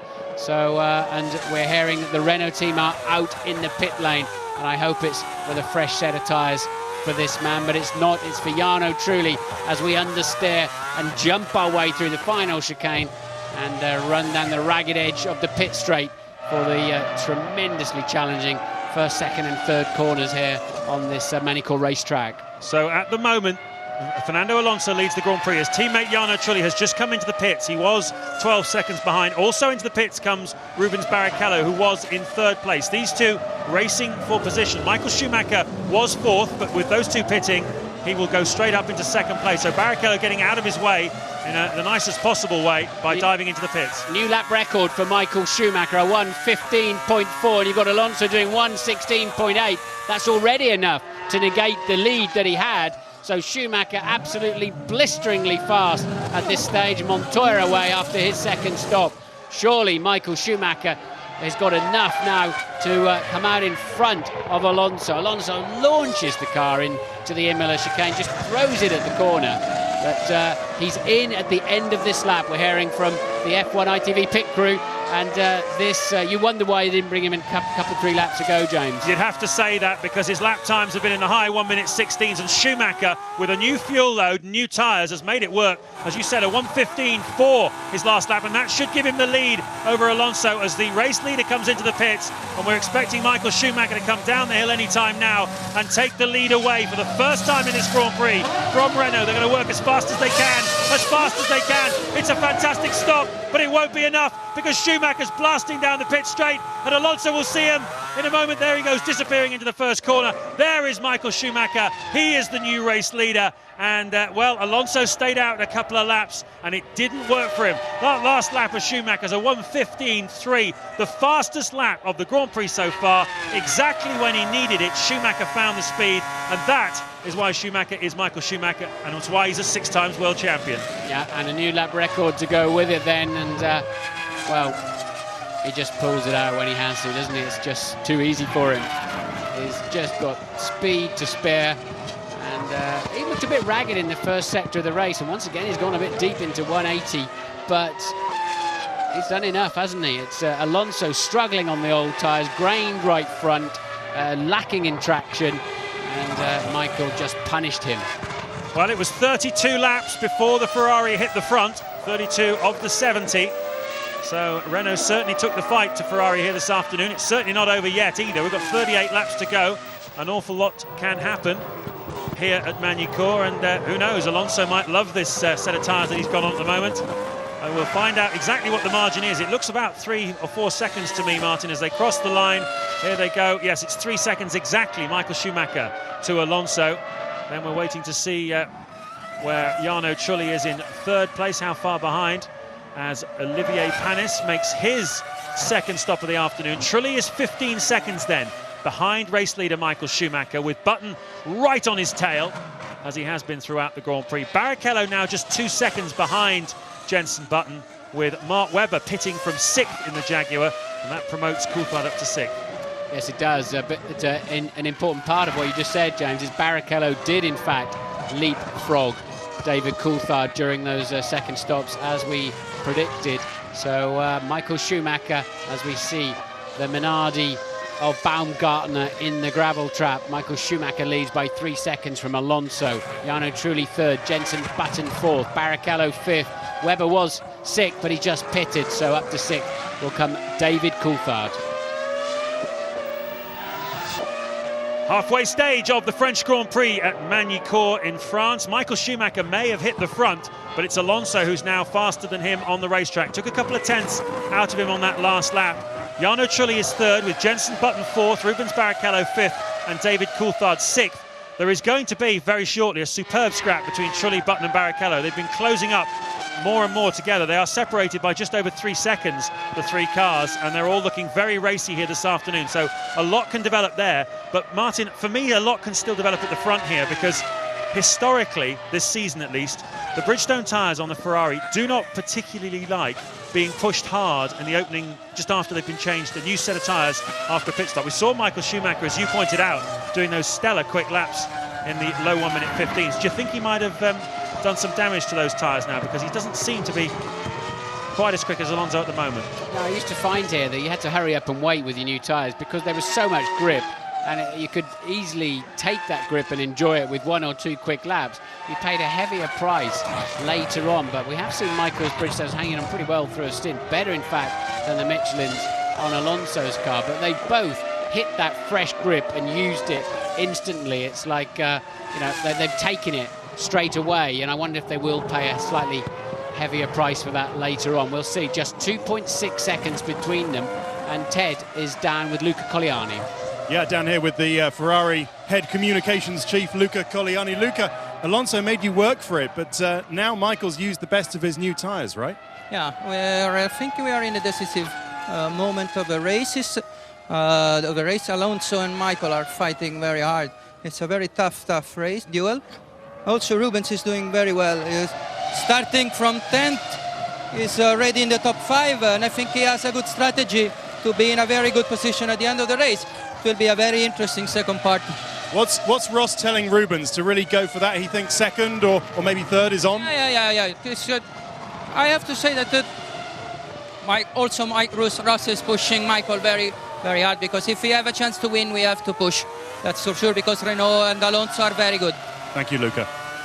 They certainly are. That's Luca Colliani then from the Ferrari team. We've been meeting the Ferrari team this weekend here on ITV F1. Very interesting it's been too, and that's a little insight from the Ferrari garage into the way they feel things are going. Ross Brawn clearly then telling Michael Schumacher this race is not won yet, because Renault and Alonso in particular very, very strong. On that last lap, Schumacher seemed to have an edge over Alonso, whose pace dropped off after that initial first strong lap. Let's see what they've both done on this last lap. Almost identical lap times, to within 100th of a second of each other. And this is one heck of a dogfight at Magny-Cours. 3 seconds the margin. Up the road is the Ferrari. There's a little bit of traffic between Alonso and Michael Schumacher, and there's 32 to go. Yes, Michael, though, is always best part of a 1/3 of a second faster down to the Adelaide hairpin than Alonso. That's where he's losing the time. Michael just set a new fastest first sector. Alonso not troubling the apex that time around either. What are we going to see here? The Toyota wombling off on the outside there of Panis. He's having a terrible day. The guy who knows this place like the back of his hand didn't get away from the start line, wasn't particularly quick in qualifying, and now sadly having problems out on the track. I mean, Olivier Panis is normally stunning around here with his time and speed. Well, I wonder how decisive it was then that the Renault team chose not to bring Alonso in the laps that followed Michael Schumacher's stop, because he was clearly struggling with the last knockings of those Michelin tyres at the time. And Alonso stayed out. The team brought Trulli in before him. And every one of those laps that he did, Martin, he lost ground to Michael Schumacher, who was pushing, who made the earlier stop. And you'd have to say, Pat Simmons there on the timing wall is a much cleverer man than I am. I'm sure he's thought it all through, and we'll get an explanation later on. But you'd have to say that at the time, those tyres didn't look too clever. Now, Zolt Baumgartner has just walked in underneath our commentary position. I see he's stopped out. His car has stopped out on the racetrack. He's our second retirement of the afternoon. We saw him a little bit earlier on. Still no idea of exactly what was wrong with that car. This is lap 40, though. Yes, Baumgartner was in the gravel trap, wasn't he? Looked like it'd gone off. Sato, engine failure, as you say. But Michael stretching that lead now, 4.2 seconds. He made 1.2 on Alonso last time around. Has Alonso punished those tyres too much? Schumacher 25 seconds now ahead of Jarno Trulli. Maybe the new McLaren's flattered to deceive a little bit. We're on lap 40 and they're 31 seconds adrift. So they've not had the race pace that they showed in qualifying. No, and there David Coulthard, who is in 6th place, 3.9 seconds behind 5th place man Rubens Barrichello. Those cars, Trulli, Button, Barrichello, in a sort of train together on the racetrack. And you can't say that Coulthard is being held up by them at all. He's on the same sort of pace as they are. High 1:16s, low 17s. There's Baumgartner, as I mentioned, Hungarian driver. First Hungarian ever to score a Formula One World Championship point at the USA 2 weeks ago. Now, finally, the French director allows us to see these 3 cars. This is Button who we're riding on board with. Trulli is ahead of us and Barrichello behind. And just 2.5 seconds separating these 3 cars at the moment in the Grand Prix. Yes, Jensen's not quite hustling the car through there, for example, the same way that Alonso is. It's not his driving style by and large, but you have to, he's 27 seconds behind Michael Schumacher, and again, he's got some nasty looking graining on his right front. That'll be probably from a locked brake somewhere with a little bit of damage on the surface. But Button and Trulli 1.4 adrift, with the fast Ferrari of Barrichello just a further second behind. And the 2 McLaren 6th and 7th are going to be racing each other anytime soon. Important day also in the Constructors' Championship here, the battle for 2nd place behind Ferrari. At the moment, the Renault team have 66 World Championship points and BAR Honda have 58, so 8 the margin. And at the moment, with Alonso in 2nd place and Trulli 3rd, Button 4th and Sato out of the Grand Prix, Renault certainly look as though they're going to extend their points advantage in 2nd. It's a really terrific battle. And, well, Jeff Willis, the technical director of BAR, joins Louise now down in the pit lane. Obviously, Louise, it's pretty tense times in the BAR versus Renault battle. It is, as you can imagine, James, everybody down here in the garage keeping a very, very close eye on what's going on. We've been watching Jensen. He's been tucked up behind Jarno Trulli for much of this race. How are you going to get him past? Will you be able to do it on the track, or is it going to be down to pit stops? It's very difficult. I think we're obviously looking at the strategy to find a solution. We are working on it very hard at the moment. Any concerns about reliability? Once again, we've seen Sato go out. Everything clear with Jensen? There wasn't a lot of notice of the problem with Sato. He noticed immediately after the pit stop that the engine didn't feel right. There's no clues that we've got any problems to worry about with Jensen, but obviously it's a concern. You've got a hard-charging Ferrari coming up behind you as well. Presumably that's got to come into a strategic mix. Yes, we have to look at a lot of cars at the moment. It's all quite close out there at the moment. Thanks, Jeff. And we're seeing the Ferrari pit crew out underneath our window here. Clearly, who's been stopping first of those? It's Michael Pitts then. Michael Schumacher Pitts. So that was a short stint, James. It was indeed a very short stint indeed. Have lost a wheel nut somewhere, have they? No. No, it was a good stop. It was just something that deceived the eye. 6.5 seconds. That's a fantastic stop by the Ferrari pit crew. Michael Schumacher rejoining, hopefully this time, for his sake, he won't have too much traffic. Just a Toyota there flashing through the frame to worry him in the near future. But, well, he had 4.9 seconds over Alonso, so a comfortable margin. Well, they obviously short-fueled him. That's why he ended up just so far ahead of Alonso. He was 1.4 down before the last pit stops. Ended up 3 ahead, but we know he was doing quick lap times, but they clearly short-fueled him, James, to get race track position and to be able to control this Grand Prix. You always want to try and control it from the front, and that's what they've done with Michael Schumacher, but that was a very short stint. It was indeed. They must be pretty confident on the tyres then, because they're sending him out for a 28-lap final stint. Or no, they can't be. 6 seconds of fuel. He must be stopping again a 4th time. That'd be a surprise. Be amazing if he's on a 4-stopper. But if not, as you say, it's a long way to go. Well, 28 laps. There's no way you can do that with 6 seconds worth of fuel. I mean, 6 seconds of fuel is something in the region of about 45 kilos. That will only get him. That will only get him 18, 19 laps. Yep. So, very strange then. I wonder if there was a problem creeping in there, and because that is well early for Michael Schumacher to be making his 3rd stop. But Alonso leads then. Certainly does. Michael Schumacher 11 seconds behind. You need about 18 or 19 in your pocket to be able to pit and rejoin. Alonso then on the attack once again, putting another lap on Felipe Massa. 12th place in the Sauber. There's been a good scrap between the two Saubers all afternoon. Massa started out in front. Fisichella got past him in the pit stops. Now Massa is back in front again. Really are tremendous battle for honour in that team. We don't see them very often on television. Least of all battling each other, but believe me, they are really having a go, and Alonso feels that he could perhaps have let him through a little earlier. Well, Alonso, it's very interesting, Martin. We saw at the Spanish Grand Prix, you remember those people from his region of Spain, the northeast corner called Asturias, northwest corner, Asturias. They have that blue flag with the cross on it.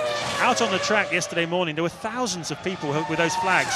He's obviously now got his own little equivalent of Schumi's Barmy Army that's starting to travel now. We've never seen that before in Formula One. It's Spanish fans travelling to overseas Grand Prix. It's certainly a trend that Alonso will want to encourage. It is, but he's got to stop shaking his fist. The other driver probably can't see, because he can't look over the side very well. Certainly doesn't care, otherwise he wouldn't got in the way in the first place. And for sure Alonso would then have lost a good half second under braking, because he would have not attacked Adelaide in the same way he would normally do. And that half second may win in the Grand Prix this afternoon, the way it's shaping up. So there is just no point. It's an understandable reaction, though. Well, it's funny enough, it's exactly half a second what it cost him. Looking at the timing computer, he was 11 seconds ahead of Michael Schumacher, and he's dropped a second from that point to the same point a lap later. So, as you say, waving your fist doesn't pay, either on the roads or on the racetracks. That then is the top 8 at the moment. Disappointing showing for Montoya. The McLarens, they'll look at this and say, well, 6th and 7th, but half a minute down on the race leaders. But nevertheless, it's good to see McLaren back in business. Both Coulthard and Raikkonen are lapping faster than Barrichello ahead of them at the moment. So it's not all over yet for them either. Coulthard just 3 seconds behind the Ferrari of Barrichello, who is currently in 5th place. We're right on board again with Alonso. Traffic coming up through the fast first curve. 165 miles an hour they carry through there. Bit of a slow-mo replay for you to see the contact patches bouncing around. In fact, that's one of his lower flights this afternoon, isn't it? That particular one. Alonso's lead, 10.3 seconds then. We believe they've all got to pit one more time then, and the Jordan nicely out of the way. And Louise has tracked down Zolt Baumgartner. Yeah, no points this weekend, Jolt. What went wrong for you? Yeah, I did a small mistake in turn 3, and that's why I couldn't finish the race, and I stopped in the gravel. It was so far quite good. From that I went start, and I had pushed my teammate very hard, so it was a good race and a good pace from my side. I'm a bit upset from the failure, but I hope next time I don't do this and get finish the race again. Thanks, Jolt.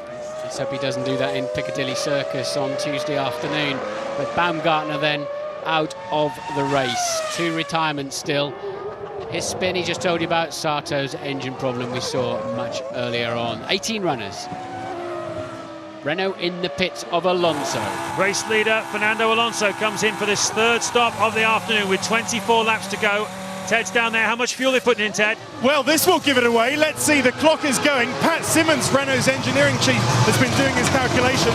Now, that looks like that's 8 seconds. He does not have to stop again. They're in with a really good chance here, guys. He doesn't. Michael Schumacher was 8.7 behind at the time when he came in, so he's comfortably going to retake the lead. And Schumacher will have approximately 9 or 10 seconds in his pocket then, but he's got to make enough of an advantage to be able to pit again to make his 4th, I believe, stop of the afternoon. It's certainly not all over yet, Martin. No, it's not. I wonder if that was totally intentional, such a short 13-lap stint between stops. It did give him track position. He was pulling some stunning lap times. I wonder if that was totally intentional, whether they didn't get quite enough fuel in at one of the stops, something like that. But Michael Schumacher got the drive of his life then if he wants to win this one this afternoon. If we're right, he's got to come in again. And if we're not right, I don't understand how they've got enough fuel in it. Well, absolutely right. He stopped on lap 42, put 6.5 seconds worth of fuel into the car. See what Alonso can do. What's the margin at the moment then, as Alonso goes across the start-finish line? 11.5 seconds. Yeah, it'll be a very short stop for Michael as well. It's a short pit lane. Not particularly fast pit straight, so you know, the penalty of stopping here is not particularly high. It'll be his 4th one of the afternoon. Now that's doable, isn't it? But it's going to be nip and tuck. He's going to need some great laps. But Alonso has got to absolutely max out every braking zone, get past every back marker effortlessly if he wants to win the Grand Prix. Certainly has. He's 11.5 seconds behind. Let's not lose sight of the other battles on the racetrack. Trulli is 3rd, still only just a second ahead of Jenson Button. He'll be sick of staring at the back of that Renault, as he has all weekend, all race I should say. Button 4th then, Barrichello 5th, unable to do anything about the 2 cars in front of him. They're all on a similar sort of pace, which is not the pace of Schumacher and Alonso, who've been a league of their own here this afternoon. And Coulthard 6th, Raikkonen 7th.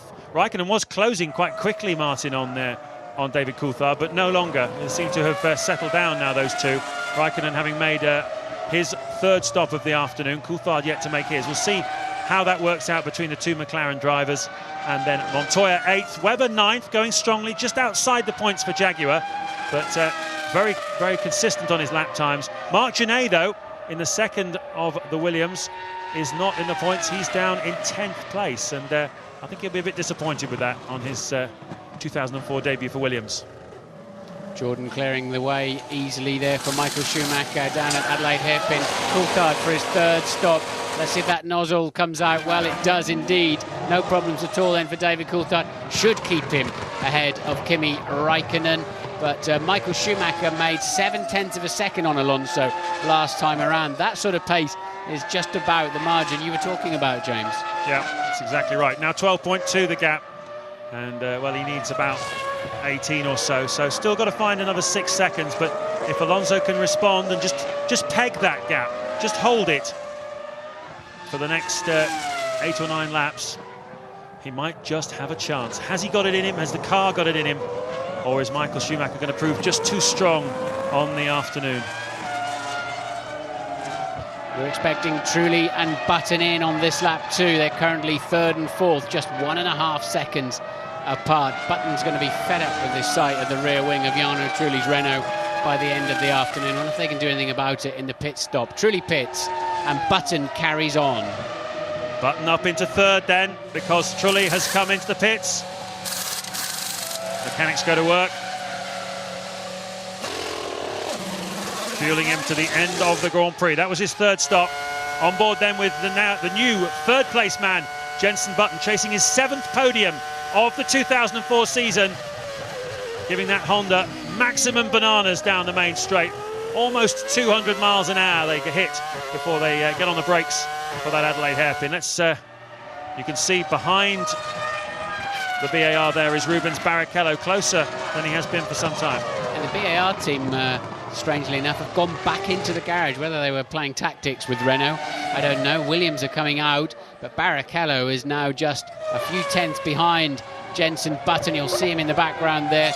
So Button under pressure too. So he's looking both ways down the track at the moment. He's hopefully trying to get past Jarno Trulli's Renault, but Barrichello, we know, has got a very fast car underneath him. They're both lapping. Let's see, 1 minute 16.3. Good pace. Well, Button pitted a lap earlier than Trulli last time round, but he put more fuel in. So this is a longer stint for Jenson Button. Is he making it work? That was a cracking lap. His fastest lap of the Grand Prix so far in the high 1 minute 15s. Just what he needed, Martin. And he was hustling at that time, wasn't he, through the final chicane? He took off. So Jenson, knowing this is a pivotal moment, Trulli's made his stop, but Barrichello's threatening him, and somehow he's got to pull out some stellar laps. Oh no, he's got downshift, back end got away from him slightly. That'll cost him half second. Montoya pits for the 3rd time too. He was in 6th place, but Button then really on the ragged edge, trying to squeeze a few more tenths out of this BAR Honda. Certainly is. Well, we saw Coulthard coming out of the pits just before. He did rejoin in front of Raikkonen, but behind Mark Webber. However, the Jaguar has only stopped twice this afternoon, so I don't know whether he has to stop again. I would imagine he does, with 20 laps still to go here. So that will drop Mark Webber out of the points, unless he's on some sort of extraordinary strategy. Juan Montoya has made his third stop of the afternoon as well. As we look at Jenson Button. Where's he going to... BAR are in the pit lane. The Ferrari of Barrichello dives in. Here you can see the mechanics coming out now. Barrichello in then. Well, Barrichello's in. It looks like Button's tyres are already out of the blankets.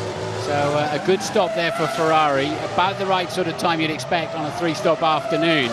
But I wonder why Button's tyres are out of the blankets so early. He's got another 70 seconds before he pits after he goes past the start-finish line. I wonder, they couldn't have been expecting him in. They weren't fully ready for him. Now they are, of course. He's got about a half a lap to do as he heads down to the just 2/3 of a lap to do, actually.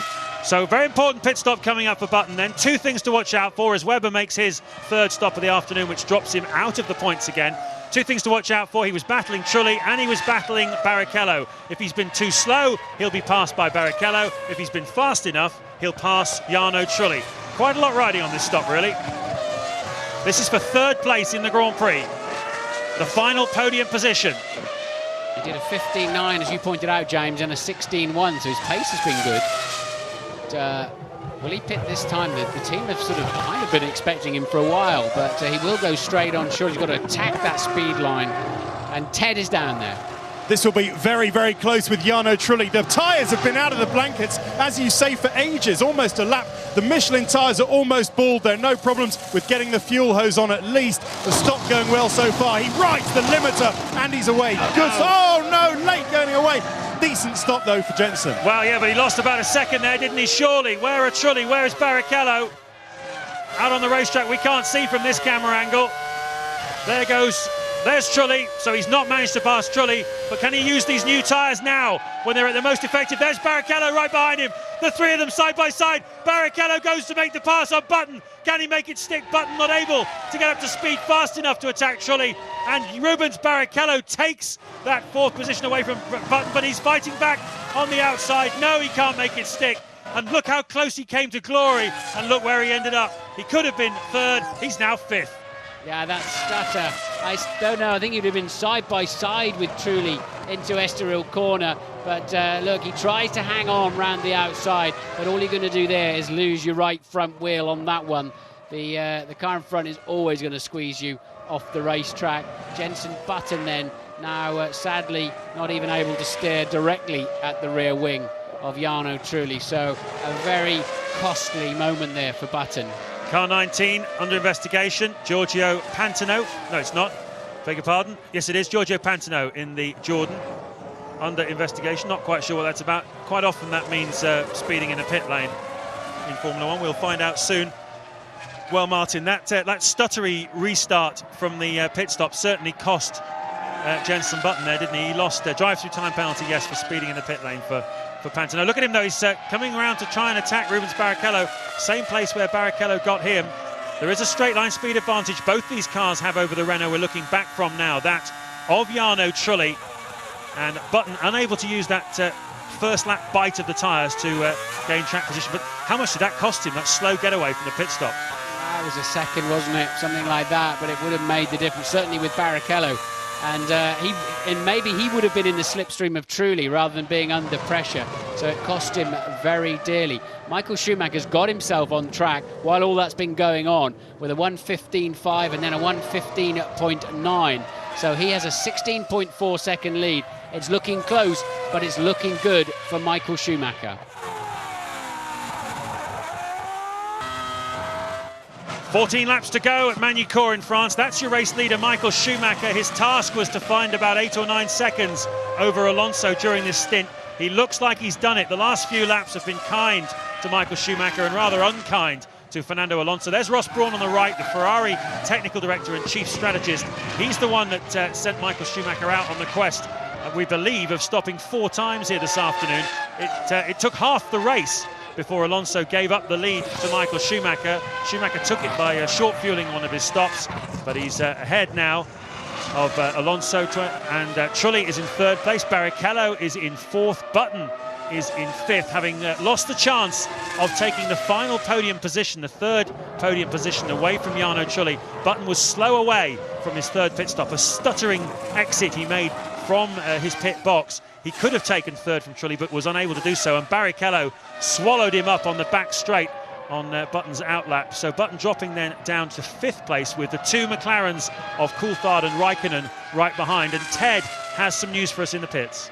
James, there are a few bits of key information that explain why Michael has done a four-stop.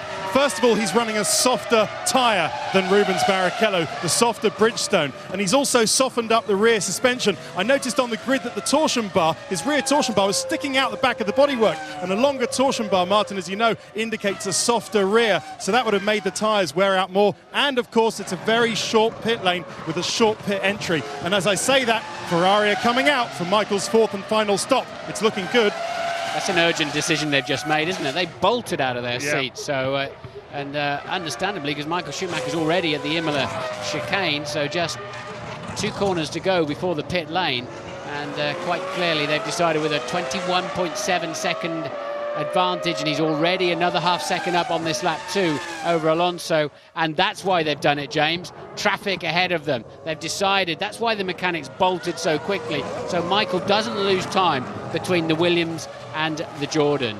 Well, certainly Alonso has lost time in traffic, and that's what's pretty much finished off his challenge. 21 seconds, so any kind of mistake here will cost him the win, but Ferrari don't make too many mistakes in pit stops, do they?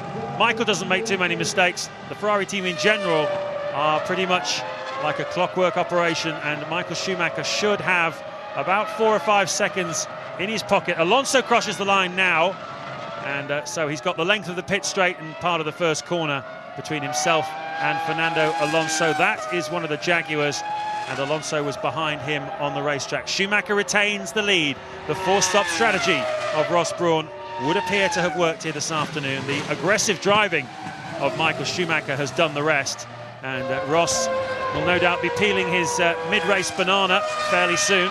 Bit of brain food, but as far as he's concerned, his work is done for the afternoon. It's now just up to his driver to bring the car home. Well, you have to say they've played it nicely, haven't they? The four-stopper was good, got him out of the dirty air of Alonso to enable him to put in those great lap times, and they always obviously felt comfortable, and we've seen it with our Meet the Team this weekend, how the comfort level between Ross and Michael and the trust they all have together. Ross knows that if he challenges Michael to go and find 10 seconds, he'll do it. Absolutely right. Schumacher will have been feeding information to him all the time about what the tyres were doing. Obviously made a decision to go for the 4 stops as a result of what they felt the tyres were doing relative to the Michelins, how the car was handling, and Schumacher constantly feeding information back via the radio to Brawn, who keeps him informed as well. It's really is very much a dialogue throughout the Grand Prix, and it culminates in strategies like this. I think it worked for the first time for them together back in '98 in Hungary, where I think that was the first time we really saw Michael blitzing these laps and taking Grand Prix that he perhaps didn't look like he was going to win. Yeah, they certainly, well, I mean, you can never count Ferrari out. Certainly, they do seem to have grabbed a victory here today.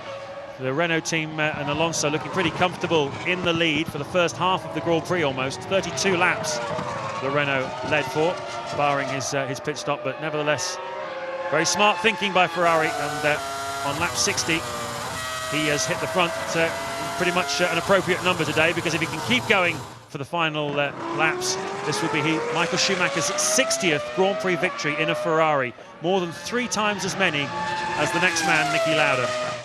I don't want to see any more of him, though, until he goes over the line, because there's some great scraps out there. Truly, half-second ahead of Barrichello, who's 4/10 ahead of Jenson Button. Coulthard now 6th, just 9/10 ahead of Kimi Raikkonen. So 3rd through 7th, all in pretty close formation, albeit in 2 groups.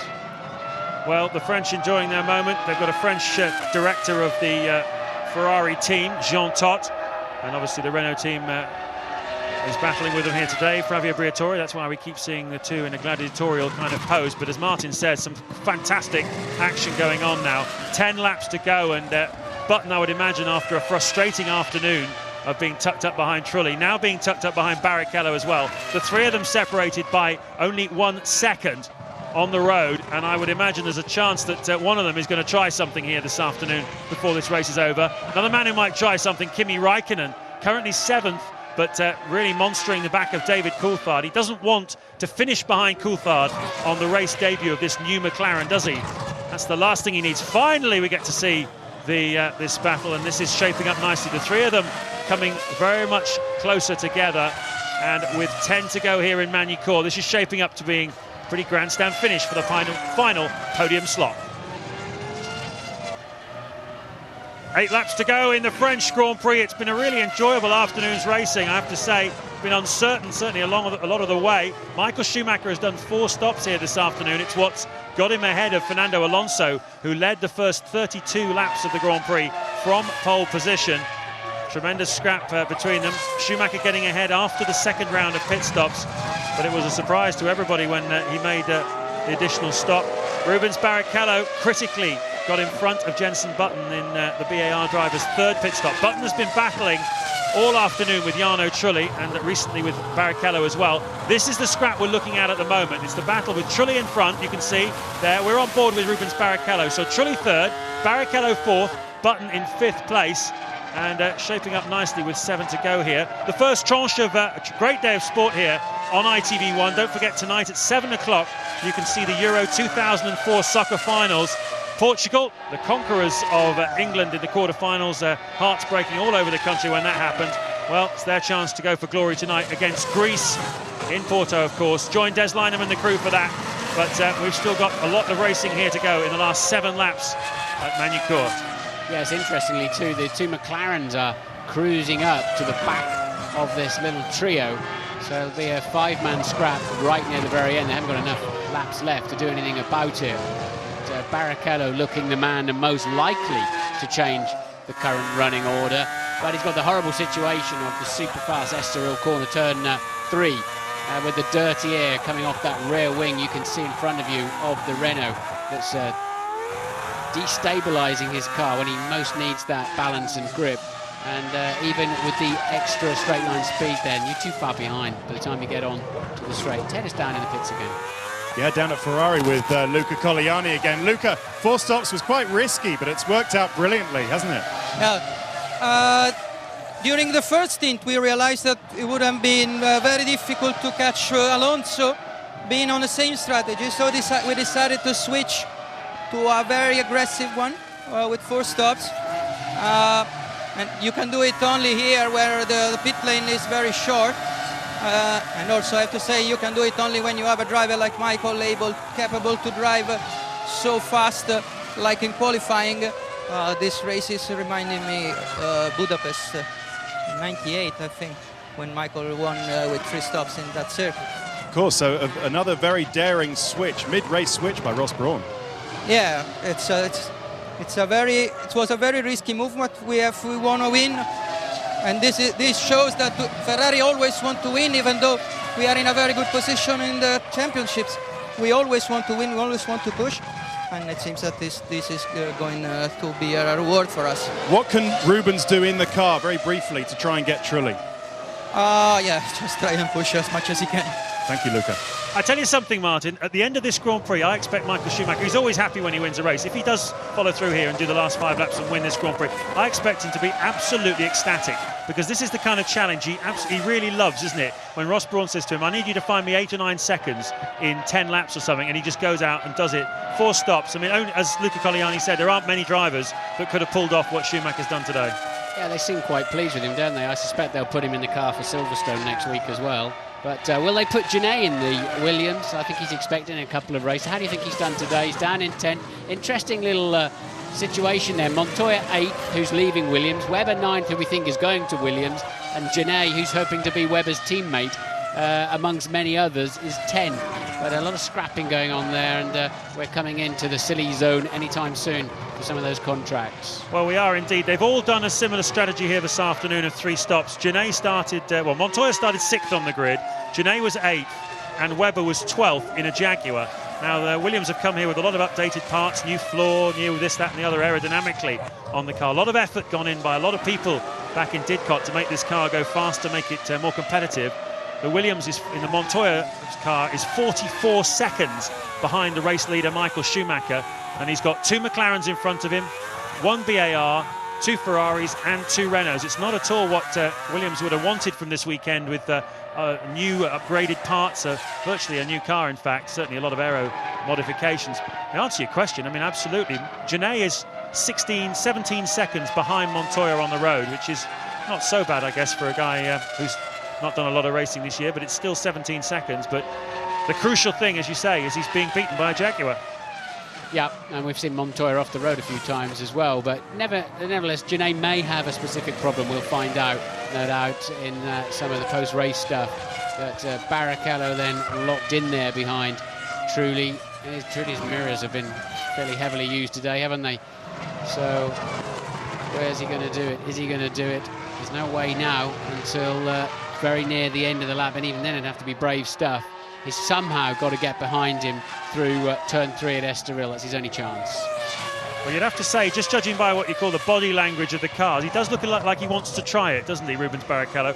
You remember Silverstone, almost 12 months ago now. We'll be there next week, won't we, for the British Grand Prix. How good was Rubens Barrichello on that day, passing everybody, left, right, over the top. Went round Kimi Räikkönen at Bridge Corner, I'll never forget that, and he looks like he wants to have a go today. This could be an important lap for Jarno Trulli. He's going to get slowed down in the super high-speed stuff by the Sauber of Massa. And is he going to be close enough to him? No, he's not. Actually, Massa's far enough down the road. It's not going to compromise his exit speed. I wonder if it might just compromise Trulli off the corner and give Barrichello a better run. Look, we're going to edge up. You're with Barrichello looking at Jarno Trulli. And Trulli certainly not super fast at that point. He's got in very early into the corner. So Barrichello will try and duck round underneath him, but wasn't quite close enough. And the Sauber doing a good job of getting out of the way. Yeah, Fisichella didn't want any part of that. Certainly any accusations after the race that he affected the battle for the final podium position. He got right out of it, didn't he, in the hairpin. And these three absolutely together now with just 2 laps to go here in Magny-Cours. Michael Schumacher 10 seconds clear of Alonso in front. 24 seconds behind is the second Renault of Jarno Trulli. So comprehensive beating today by Alonso on Trulli as Barrichello runs a little bit wide there. Where's Jenson Button? Can he get a look up the inside? Was he close enough? No, sadly he wasn't, as Rubens really, I think, got a little bit caught out by how hard Jarno Trulli braked up there at Chateau d'Eau. The McLaren's now just 3 seconds behind this little group. You'll see him flashing around in the background. I reckon McLaren will be pretty pleased with this, you know. They might only be 6th and 7th, but they've been on the pace of Ferrari, BAR and Renault in front of them, which by McLaren standards is nothing to shout about, but by their standards of their 2004 season is definitely a significant improvement. So hats off to everyone at Woking that seems to have made some gains here, and hopefully a strong end to the season for the McLaren team. But we've got a strong end to the Grand Prix to look forward to here, because Barrichello looks to me like he really wants to have a go at Jarno Trulli. Yeah, Trulli, I think, is feeling a bit under pressure now. Rubens has got to think this one through somehow, I think, and not have a scrappy half attempt at it, because he's certainly got, you see all those little things, you're just going to lose 20 metres and it puts you back for half a lap, and he's got to be perfect, and then he's going to get a slingshot, I think, somehow in one of... Oh, he's got one more chance now, hasn't he, down into the hairpin. And I think he blew it just there. So both Renaults have challenged both Ferraris. Michael Schumacher has got the upper hand over Alonso, but Barrichello has not got the upper hand over Trulli in the other Renault-Ferrari battle. That's the story at the moment as we work the final lap, as Michael Schumacher is going to become a 7-time winner of the French Grand Prix. Another magnificent 7 for him to go with his achievement in Canada. And, well, what a day it's been for Michael Schumacher. What a challenge he was set by Ross Brawn. Go out there and find me some stunning laps, because I want you to make one more pit stop than everybody else here this afternoon. He and Alonso have been in a league of their own, the two of them. And Schumacher backing off, the air horns going. You can hear the Ferrari mechanics are all out on the wall, ready to salute home their hero. Michael Schumacher just got a couple of corners to go. He comes down the hill from Chateau d'Eau. He's done it so many times before. He clinched a world title here back in 2002 in record time. And now he's going to win his 7th French Grand Prix. What a tremendous victory for Michael Schumacher and the whole of the Ferrari team. Ross Brawn on the strategy. What a great win, because this was not an easy one. This one, Alonso and Renault really challenged them, led the first 32 laps of the Grand Prix. Alonso finishes in second place. Renault are happy because with second and third places, that gives them a little bit more of a cushion over BAR in the Constructors' Show. Oh, what am I talking about? In the final corner, Barrichello is going to get the final podium position. Well, finally the director cut to it. And he nicked it off him in the final, and he's very pleased with himself. And both Ferraris now have done both of the Renaults. How did Trulli let that happen? It was in 2 corners from home. We've got to see that. And now you should see the Ferrari mechanics on the pole. They've just worked. They thought they were first and fourth. Now they're first and third. 2 drivers on the podium. And it's all going off down there. It's right underneath our window. And Barrichello with last of the late breakers snatching a podium. Absolutely fantastic stuff. Michael Schumacher the winner here then. The podium coming up shortly. There's Michael Schumacher climbing out of the car, having won his 7th French Grand Prix. And I reckon, as I said before, he'll be really, really pleased about this one, because that was the kind of challenge that he really loves. And he loves to be given a fight, and Alonso gave him a fight. And, well, what a terrific race, man. I have to say, I really enjoyed that. It wasn't a great advert for Formula One in the sense that all the action really was revolved around the strategies and pit stops rather than racing on the track, right up until when Barrichello got Trulli in the final corner. But it was a good Formula One race. Yes, it was. We'll try and get a replay now of that if there's one out there. But if not, you'll see it in the post. There we go now. And Trulli is thinking about what he's going to say in the press conference. He's asleep. And Rubens came from way back with the last of the late breakers move. Look at this. Trulli should have easily covered that off and was sleeping. Really not paying attention at all. And Rubens stealing the final spot on the podium. That's very opportunist. Well, there's Luca Baldessari. Rubens is happy. There's Luca Baldessari just going in there with the FIA's Herbie Blash into the weighing area. Baldessari, we saw at the beginning of the programme, he's the man who tells all the data to do with the race to Ross Brawn on the wall, who makes the ultimate decision. But Baldessari, a very, very important part of the strategy-making process. And Ferrari do share out the spoils, don't they? They send different people up onto the podium, which is a nice touch. And today, because of that key strategy decision they made, it's Baldessari who gets to go up there. But Martin, I have to ask you who your driver of the day is. It's I mean, there's been some strong performances today. Yeah, I think it's relatively easy though for me. Michael Schumacher, I mean, he just pulled everything out he needed to do, kept his head in critical moments of the Grand Prix. Barrichello though, contender, coming through from 10th on the grid to 3rd, but a little bit unlucky with his grid slide because of hydraulic problems in the first qualifying practice, but he'll enjoy that one. Rubens takes the ITV feed and watches it back home in Portugal, and he'll be getting a lot of pleasure from seeing that. That's a good remember, but Michael was just perfect. In the end, he was so fast, it was a relatively easy victory. There's the Renault employees. They'll be happy in one sense that Alonso's second, a little bit glum that Trulli was not able to hold on to that final 3rd place. Good crowd here today. We're being told 70,000, which is about 10,000 more than they had here last year for the French Grand Prix. There was some doubt about this Grand Prix, if you remember, over the winter, but it did make it onto the calendar, part of a back-to-back sequence with the British Grand Prix next weekend at Silverstone. Martin, is that going to be a spectacular or what? I think it is. We've got Button on good form. It's good to see Coulthard back in the frame, his best drive, I think, really since Suzuka last year. And he'll be pleased to be ahead of he's outraced Raikkonen today. So the 2 Brits looking pretty strong, but not quite strong enough today. But they ended up just 4 seconds apart, from Barrichello in 3rd to Raikkonen in 7th. 4 seconds between them. So McLaren had a very strong final stint in the Grand Prix, actually. Certainly did. Out onto the podium comes the victor, Michael Schumacher. That means just as much to him as the first one. Alonso looks happy too.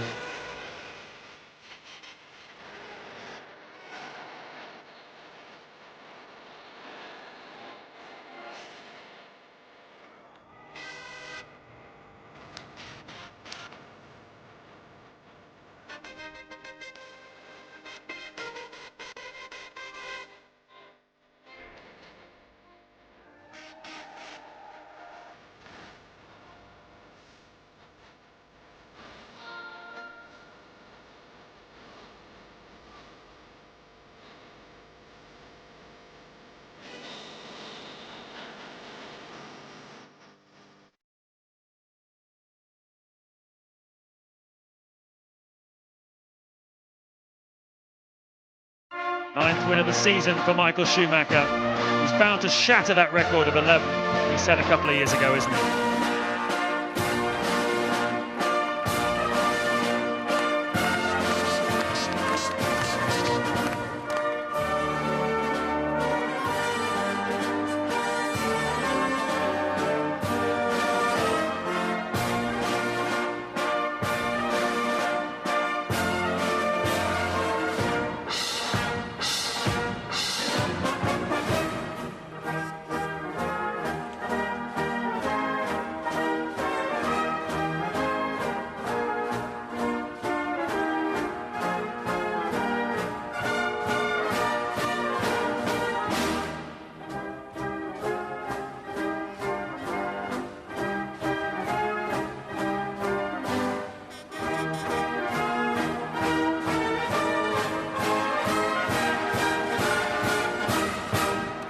Congratulations. His 60th victory at the wheel of one of Enzo Ferrari's cars. We heard Niki Lauda early on saying that the old man lives on through his cars and through the racing.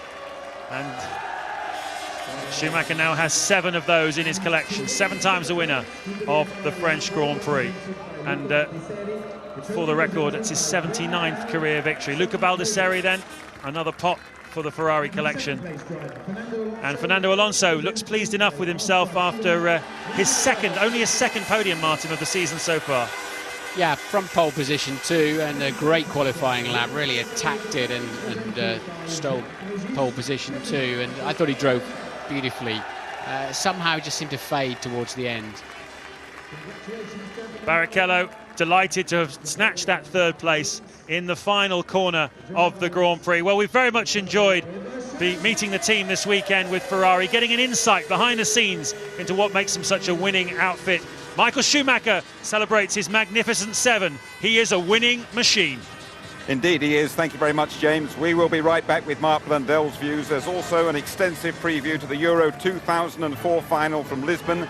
Bobby Robson, Terry Venables, Ali McCoist and Andy Townsend all talking to us. Germany are not involved. Their football-loving sporting hero, he remains their supreme winner. He has done it again, Michael Schumacher. 10 out of 10 for Ferrari after some wonderful teamwork from Ross Brawn. 4 stops for the world champion. Fernando Alonso in 2nd place. He thought Trulli was going to be up there on the podium with him as well. Rubens Barrichello somehow nicking 3rd place on that last corner.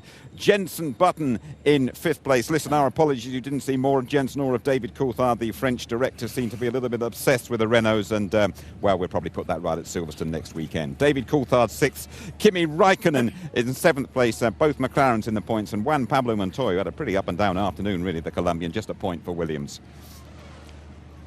And this is how it looks after 10 rounds. 9 wins out of 10 for Michael Schumacher, 90 points. Rubens Barrichello is now 20 points clear of Jenson Button.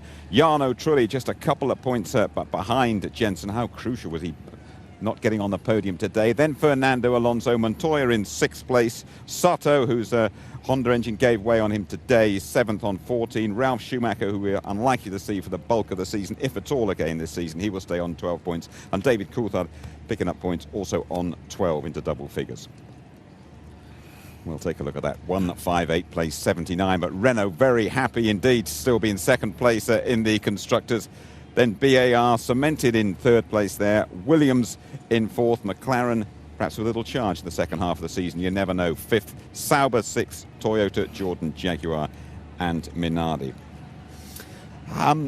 We talked a lot about the race. I don't think before we see 1 or 2 bits and pieces that we don't think we ever expected Ferrari to 4 stop, did we? I don't think they expected to do 4 stops at the beginning of the race, Jim. I think, as they clearly said during the commentary, they changed their strategy as the race was going on. We did say they might do that, and they did it, and it was a brave decision. What it was that after the start, and Alonso got away so quickly, and he was so quick in that first stint, they thought we were going to have to do something different. But Alonso and the Renault got away really well. Very well indeed. We've seen those Renaults rocket off the line many times, and truly was unbelievable when he came off the line. He made up a couple of grid slots. It was a clean start for everybody else. You see Trulli there right round the outside on turn 1. Panis got left behind with a little bit of a start problem on the grid. They leave. Trulli gets hooked up here, blast by Coulthard. Those Renaults are really fantastic. You see, look at the amount of acceleration and the grip they get early on. Just straight round the outside. Squeezes here on Button. Button has to give way. There he goes into third place from 5th on the grid. What have they got in those Renaults? They start so well. If I knew that, I could make a lot of money down the pit lane. Rocket powers now. I think we can have a word with Ross Brawn now, whose strategy really won the race for Michael Schumacher. Let's have a word with Ross. He's with Ted Kravitz. Well, Ross, you've treated us so brilliantly this weekend, and you've treated us to a fantastic, daring strategy. When did you make that decision? In the middle of the race? Well, Luca Baldessari, our strategist, came up with the idea over the weekend when we had some numbers. And so we had it in our pocket. And during the second stint, when it became clear that we had enough space behind us with Trulli, we thought we'd throw it in there and jumble up the numbers a bit. And because Michael needed some free space to run. And he'd got to a stage where Alonso was holding him up. So we thought we'd try it. Because it was all about getting track position, and very well judged, because you could have been in a bit of trouble if you'd come out behind someone who was 3 stopping. Well, we had a pretty good idea when the other guys were going to stop, so we didn't think that we would get held up. Button was the one that we were unsure of, but Michael was going to come out 3 or 4 seconds behind Button, and Button was due in within a couple of laps, so we thought we had a window, and it worked. And Rubens managed a very cheeky move to nip it from Trulli at the end. You must have been happy about that too.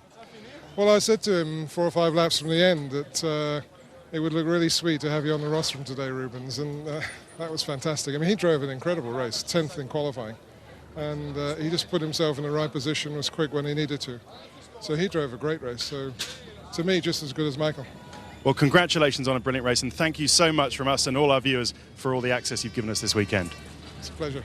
Juan Pablo Montoya had a spin, didn't he? Which set him back, really. He had a bit of an up and down afternoon, didn't he, Juan Pablo? Yeah, Montoya, just a lack of concentration, making a little mistake there, coming through the last chicane onto the pit straight, turns the thing around. It cost him a lot of positions on the road, Jim. Then he had to fight back. But, you know, Montoya's had a scrappy weekend so far. I don't think he's going to remember this one with any great joy. And I think when Michael Schumacher, when we first realised that this was going to be his race after all, you had looked at Fernando Alonso a couple of times and said, what about that wheel? How, you know, all that understeer and things like that. He was in the pits, Michael Schumacher threw in some quick times, and the race was his, really. Well, we saw Alonso sort of putting a lot of lock into the steering, and we felt he had a lot of understeer in the car. Martin alluded to it during the race as well. You know, what happened is he came in on his stop there, and that's really where Michael Schumacher capitalised on those outstanding laps he did. He did a couple of low 15s and made the break. But just watch the amount of lock what pours in here. Look, it's an incredible amount of lock there. He's not far off of being full lock inside the cockpit.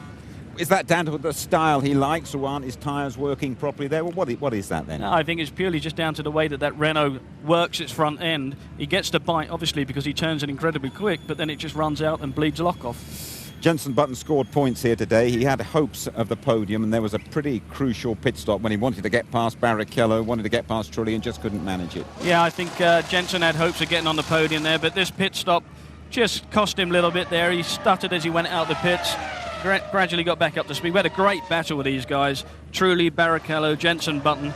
Jenson comes out on the cold tyres, tries to do his best with staying on the outside of Rubens, goes there.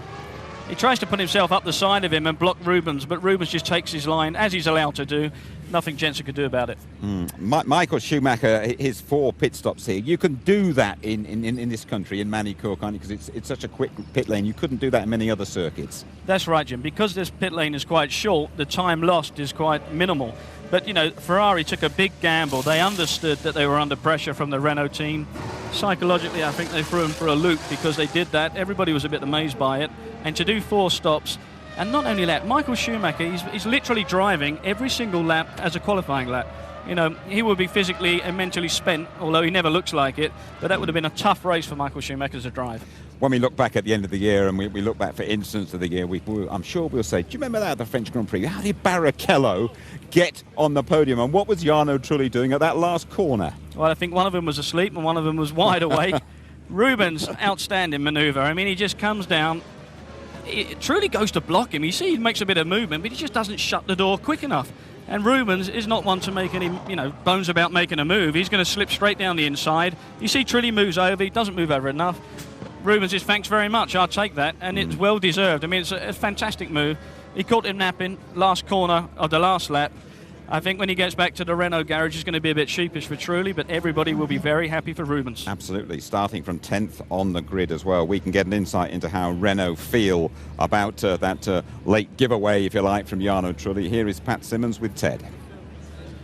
Well, Pat, that was a gutting final lap, wasn't it? Yeah, completely. I simply can't understand something like that. It looked like he left the door completely open. Unbelievable. Did he just think Rubens wouldn't get him? Martin Brundle said he looked asleep.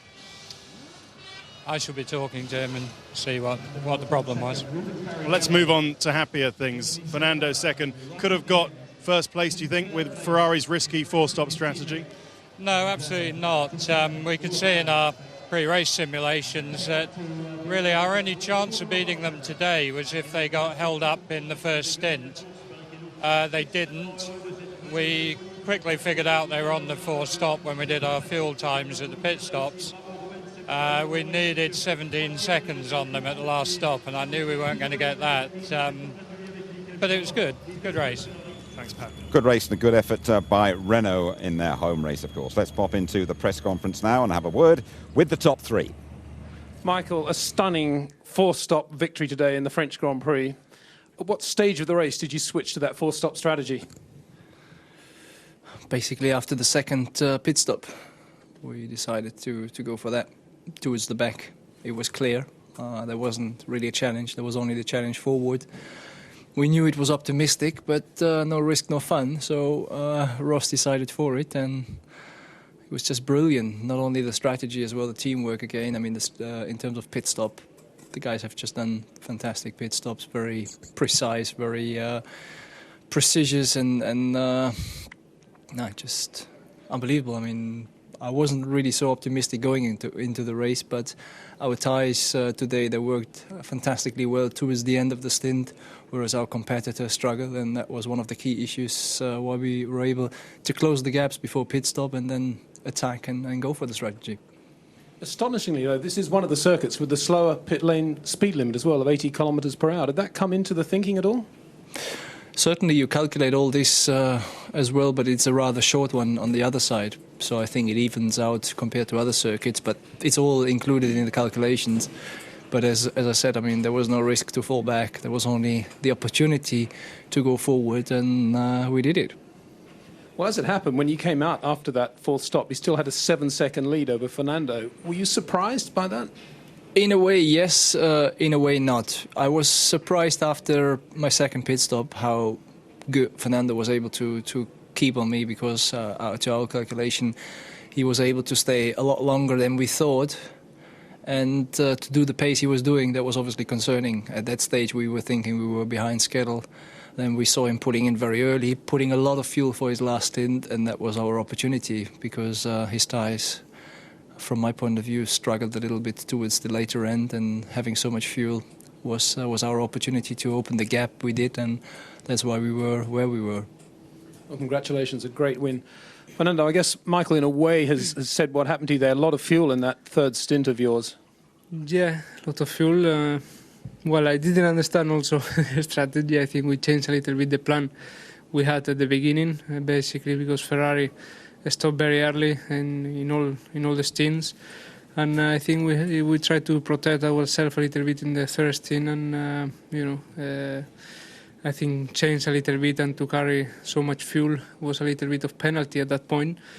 But anyway, I think we did the maximum we can today. We pushed from the beginning to the end, and the second position maybe was the maximum target we can achieve today. You certainly pushed from the beginning. It was a great start and a great few opening laps of the race too.